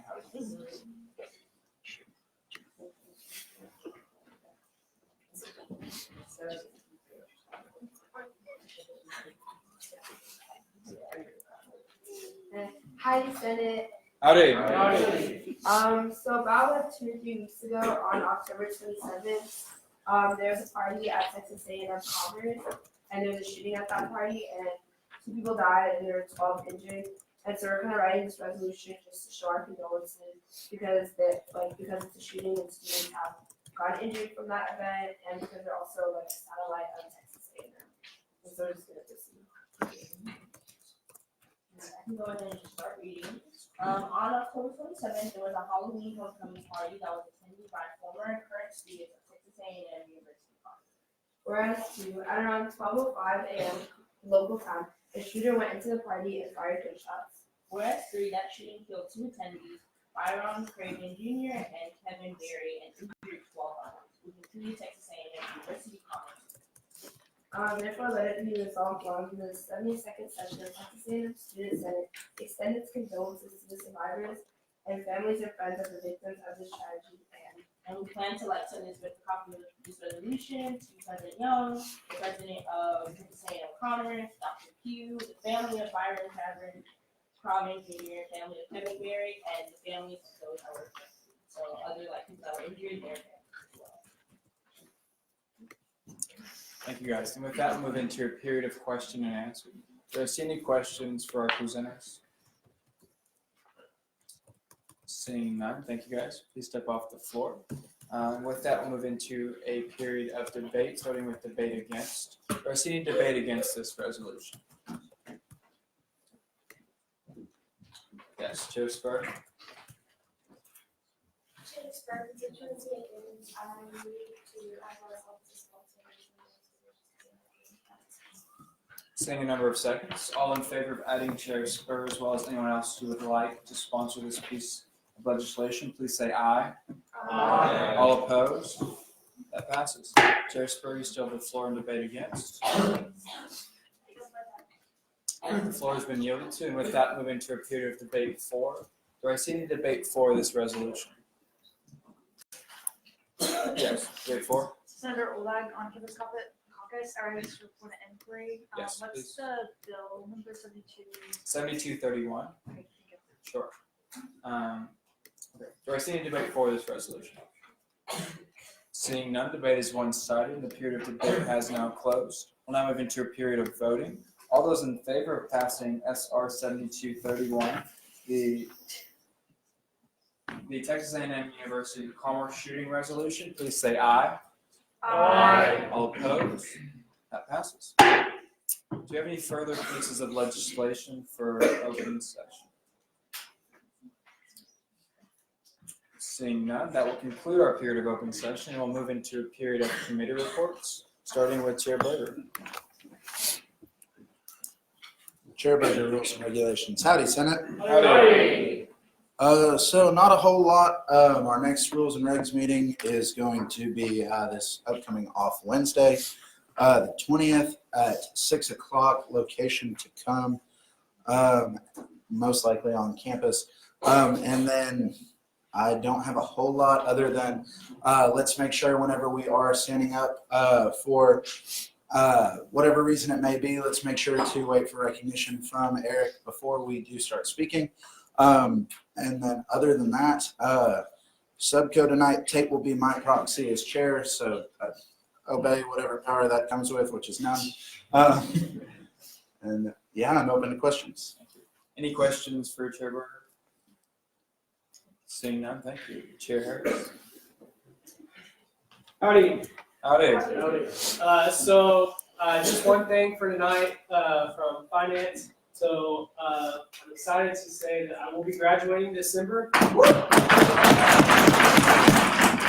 So sadly, after the next meeting, I'll be vacating my spot as finance chair.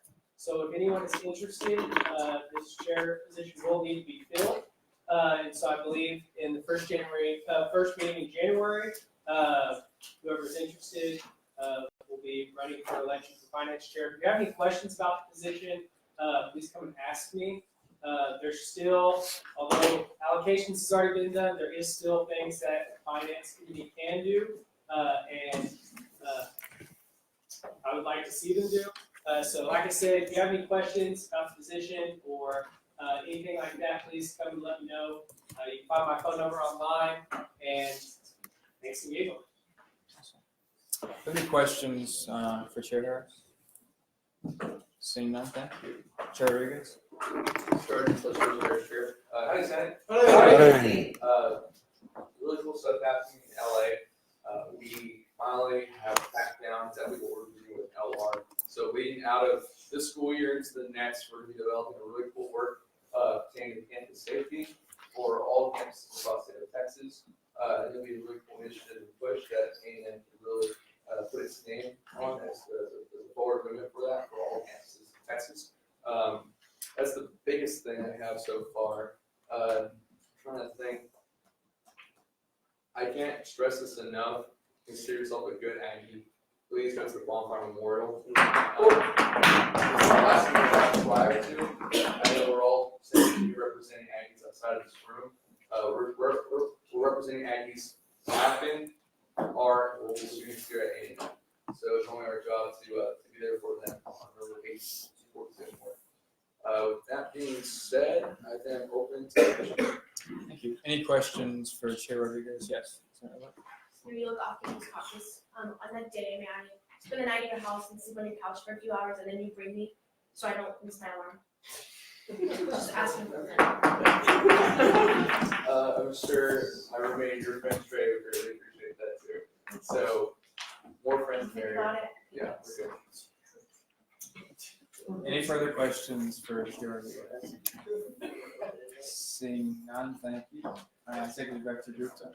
Director of Youth Operations, hi Senate. Howdy. So yeah, on the operations side, we have finally made our way into the 64th session of archives. So we're making a lot of progress there. We had Zoom come in to talk about the different resources that A&M provides for its students. Super cool, and so we're also going to be like exploring Zoom as a way of live streaming our meetings, which would be super cool. We're still going to be like talking about it, so if anybody has any input there, please let me know. Other than that, for sure, Bonfire, I'm definitely going to put something in the Facebook group, so if you'd like to join me, I'm sure John Ryan can tag along, and Lindsay Lewis coming too, so please feel free. Any questions? Yeah. Chair Banks. Chair Banks, Academic Affairs, how was Lindsay's name pronounced? How is my name pronounced? Lindsay Ulick. However you want to say it, Sue, go ahead. Any further questions for Executive Director Gupta? Seeing none, thank you. Chair Rodriguez.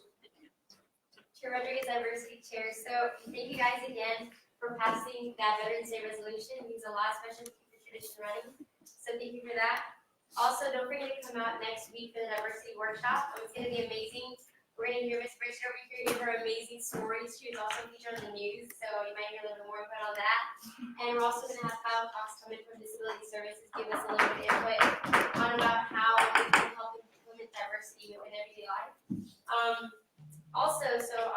Sam and I will be meeting with the SEC president again. We're getting really close in contact with the Dean of Engineering, so everything's going really well with that. she loves us and she wants us to bring more senators. So if anybody's interested in meeting the Dean of Engineering, come along, it's really fun. Also, Tate and I we were invited to another meeting with Dr. Means Coleman for anti-discrimination bystander project meeting. And so what this basically is to see exactly how student input will be implemented into this. So we don't know too much about it yet. It's a new initiative that they're gonna bring up, and so we'll get more input once we do meet with them soon. And I'll see if I can also bring other senators in. I'm gonna contact her and see if she will allow extra, because I know she would love to see everybody there too.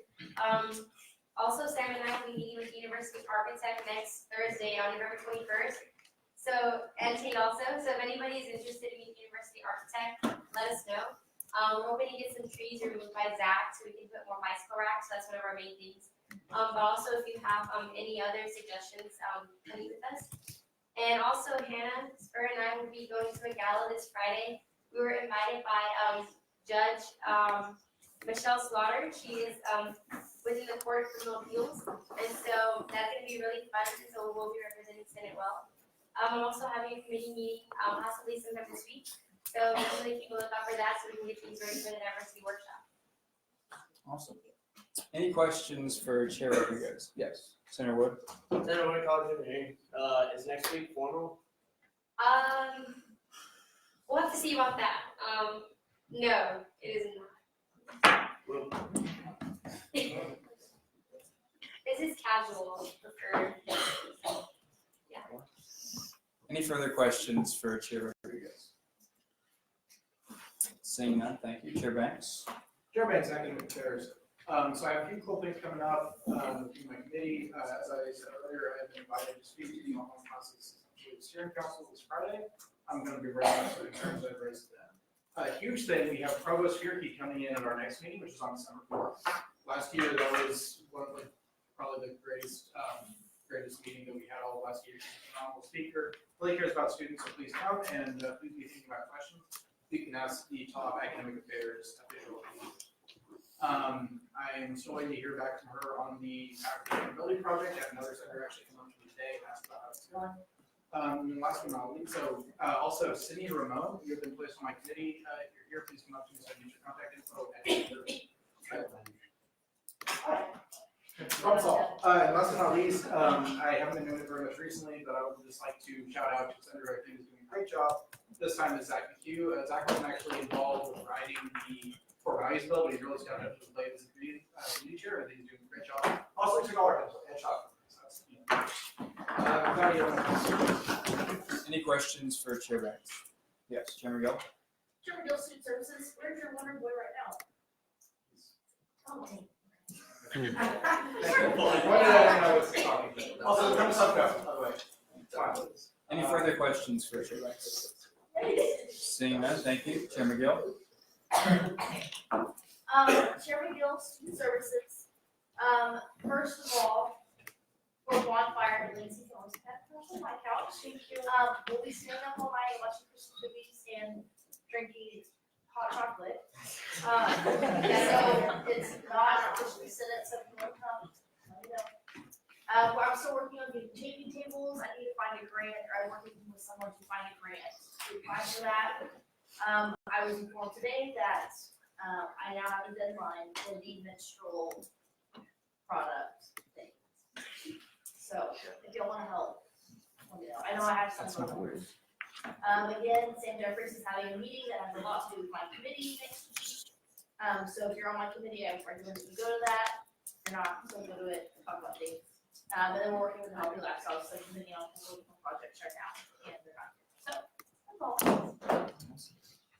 Any questions for Chairman Oh, Gill? and I have one more. If you are core alumni or know someone who's core alumni, I need to get in contact with them.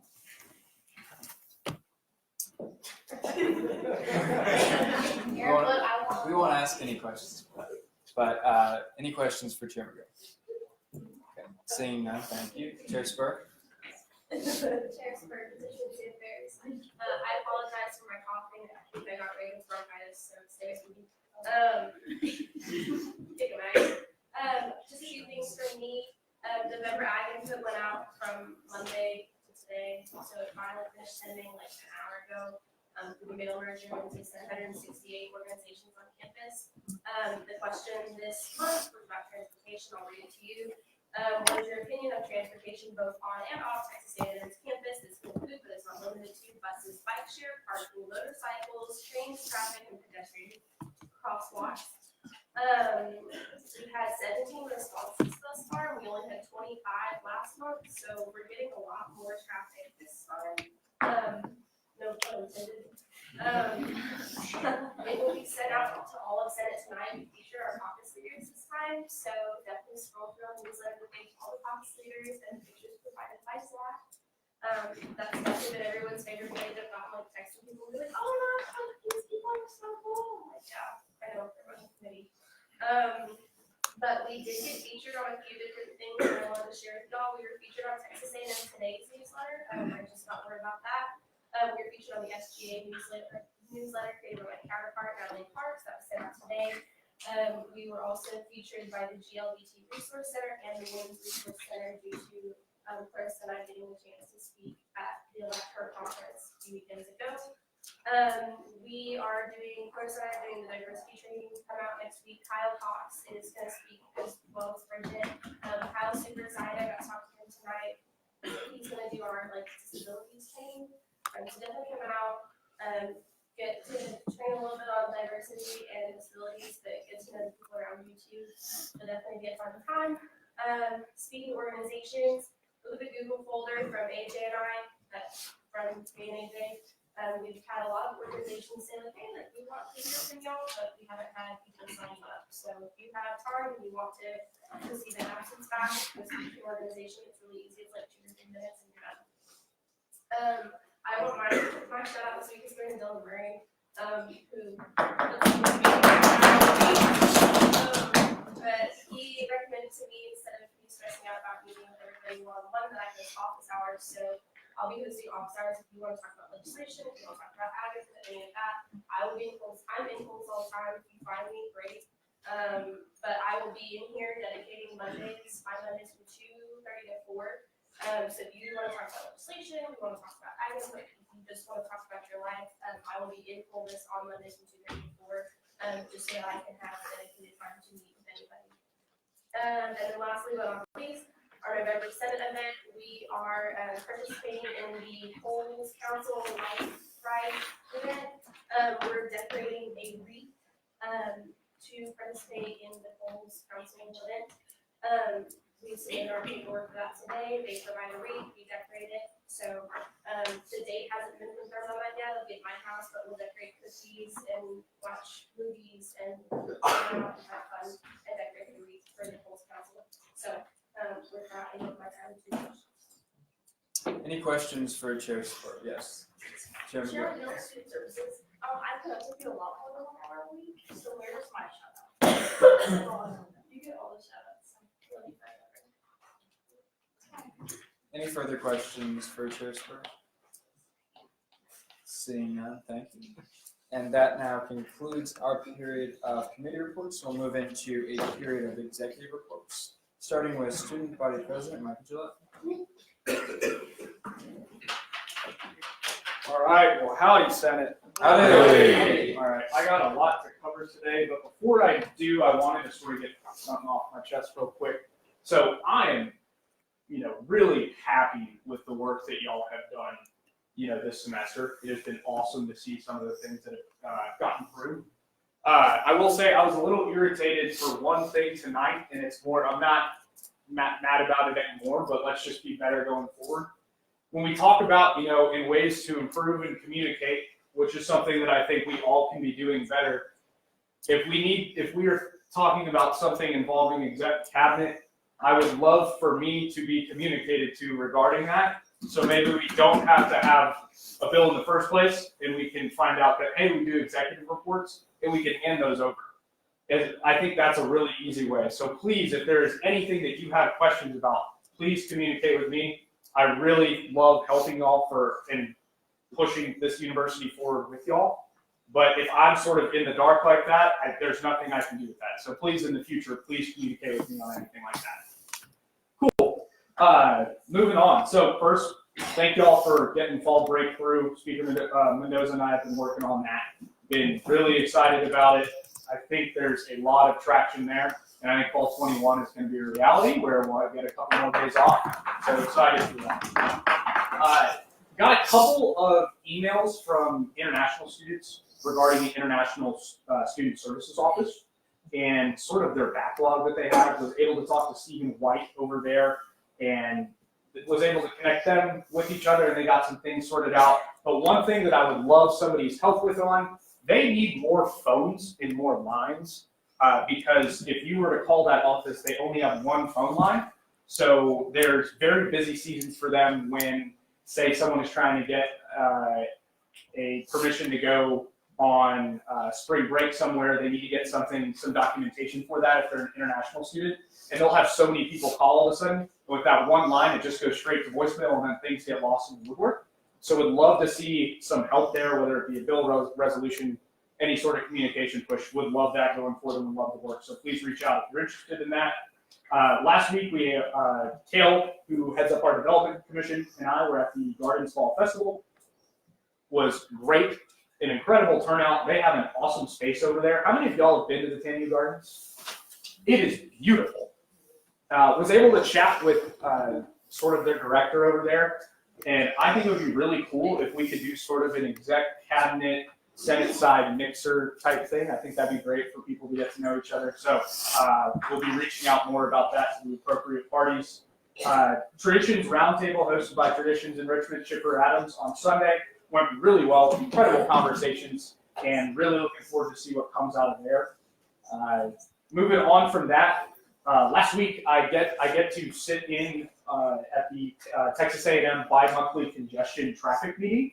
So that involves everybody from the state level all the way down to transportation services, those that touch traffic and transportation at Texas A&M. I get to go and listen and provide input and share what we're working on. There's a lot of projects starting soon that are going to make congestion in our roads a lot better. The hump on Holloman soon will be getting yeah, I think there's some interesting campaigns they can do with Hump and Ags on that, so voice that. But with that being said, there's a couple of things that came out of that we've been working with that we will be talking about at SGA Talks Traffic next Wednesday. Please come to that at 5 to 6 p.m. in this room. There are a lot of cool announcements that I will be sharing there, so we'd love to see y'all out there. Cookies and coffee with the SPP on Friday was a hit. We ran out of cookies in like 20 minutes, so great input there with first-generation students. Would love some input, some advice, some help going forward. The biggest thing that I heard from those from first-generation students was they need more opportunities to foster community, not just from the Howdy Week start, but from traction throughout the semester. A lot of those students they'll get inundated with the Howdy Week and can't catch their breath, and then they don't have a time to build that community during that week, and they would like some more things throughout the semester. So we'd love to work with a couple of y'all on that as well. Development Commission is currently working on the Aggie Munch Card and a golf event in the spring. For those that like to golf, I would love to go out there and golf with y'all. So be on the lookout for more information there. SGA committee evaluations wrapped up. We did COSGA, TBE, and muster. Went well. Bonfire reflections are going on. Burning Desire tomorrow at Site 337 after EWalk. It's an SGA-wide thing. Please come out. It should be a good turnout, and I think we'll have snacks, and I believe pizza as well there. Last football game for us seniors. I can't believe it. It's really sad. With that being said, let's make it a great last Kyle Field turnout. Stay there, and please stay for the whole game.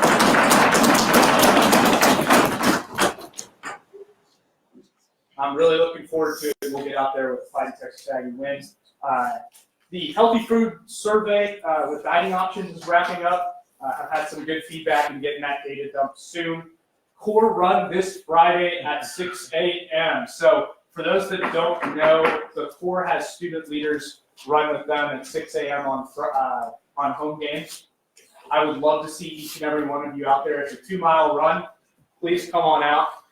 Really looking forward to seeing all you out there bright and early. It should be fun. With that being said, the last thing that I have, I've said it in the past, but would really love this. I really do want to get to know each and every one of you and know what you're passionate about. So please reach out. Let's grab a cup of coffee. I will personally buy you a cup of coffee. But seriously, reach out because I've had like 5 of them. So please, I would love nothing more than that. With that being said, open to questions. Thank you. Any questions for SVP Gillette? Yes, Senator Ola. Senator Olag on campus, what's the best way to reach you? We wanted to contact you. SVP@tamy.edu or MikeyGillette@gmail.com. Thank you. Chair Burger. Chair Burger, rules and regulations. I don't know the fancy Starbucks word, but like the big coffee, is that like a go? Yeah. Yes. Sure. Yes.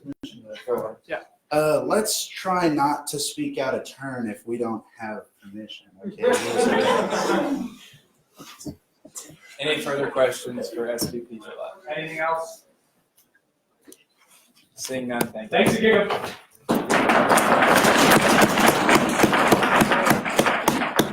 Chief Justice Trumbull. Hi, Senate. Hi. So things are going great on the front. We have some very committed members this year. We had first mock phase our last meeting the week before. We've been doing some boot camp stuff. Since then, preparing our JAG for anything that may happen in the future. We hope doesn't happen, but we'll have to here. We have our next mock case next week. And we are looking forward to filling in our last 2 spots for justices on the court soon. Other than that, we're doing well. Okay. Any questions for Chief Justice Chopra? Seeing none.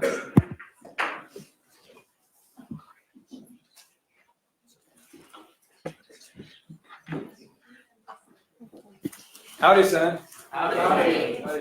So per Chair Berger's request, any member, speaking of J-Court, on the Rules and Regulations Committee wanting to do the 2 remaining interviews for the 2 remaining Chief Justice or J-Court seats, please stay after, talk to Evan about it.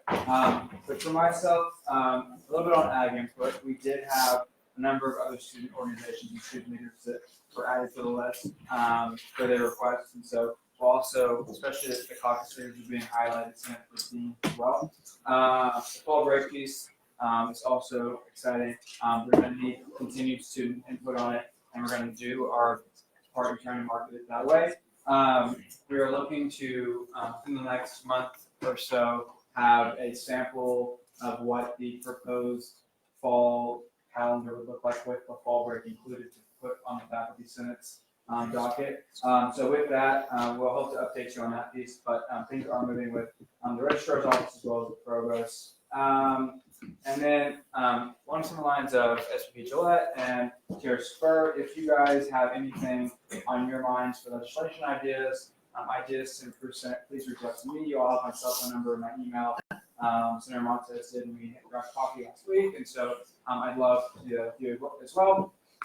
And then after you guys go to SGA Talks Traffic next Wednesday, 5 to 6 p.m., you can stay and go to Clarissa and Hannah's event, also on November 20th, the Diversity and Disability Awareness Training.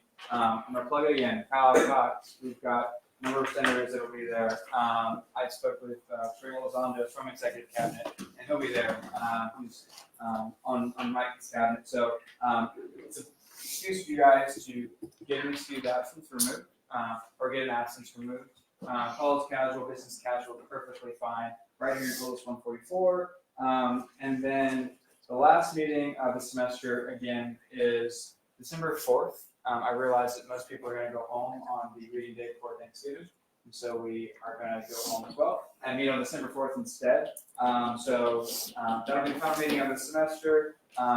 Also, like they mentioned, the last football game, the last Midnight Yell, a lot of laughs for some seniors, luckily not myself, but for some seniors, take advantage of that. And then for some people, I know I have to, Sunday night, Monday morning, bonfire, 2:42 a.m. That kind of helps structure. Other than that, have a happy Thanksgiving. Won't see you before then. That's all I got. Are there any questions for the presenter? Senator Ramirez.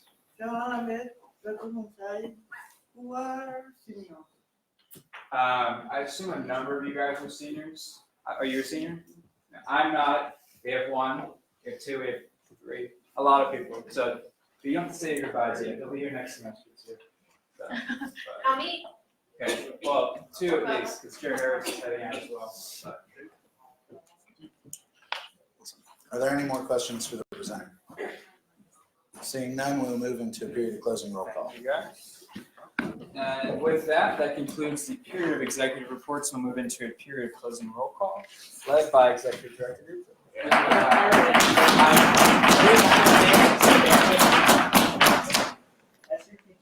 Howdy, Senate. Chief Justice Sokra.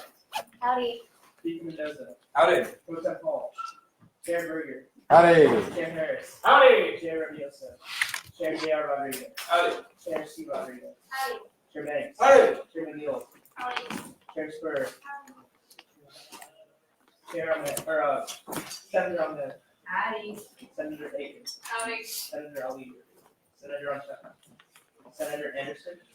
Senator Cabrera. Senator Davian. Senator Day. Howdy. Senator DeGray. Senator DeMonteris. Senator Dow. Senator Feldman. Howdy. Senator Flores. Senator Frank. Howdy. Senator Garcia. Senator Garcia. W. Garcia. Howdy. Senator Gay. Howdy. Senator Graham. Senator Hardison. Howdy. Senator Hutto. Howdy. Senator Jeffers. Howdy. Senator Hughes. Senator Corkmont. Howdy. Senator Krug. Howdy. Senator Latrell.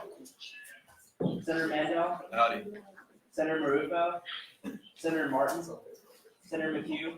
Howdy. Senator McQueen. Howdy. Senator Montez. Senator Morgan. Senator Murphy. Howdy. Senator Newman. Howdy. Senator Noyola. Senator Pauls. Howdy. Senator Peda. Senator Pena. Senator Price. Howdy. Senator Ramirez. Senator Resendez. Howdy. Senator Rivera. Senator Rowan. Senator Smith. Senator Gunnersmith. Senator Strand. Senator Cosplay. Howdy. Senator Templeton. Howdy. Senator Hewlett. Howdy. Senator Walter. Senator Wood. Howdy. Senator Hine. Howdy. Senator Nacy. Howdy. Senator Oleg. Howdy. Senator Ramon. Howdy. Good night, guys.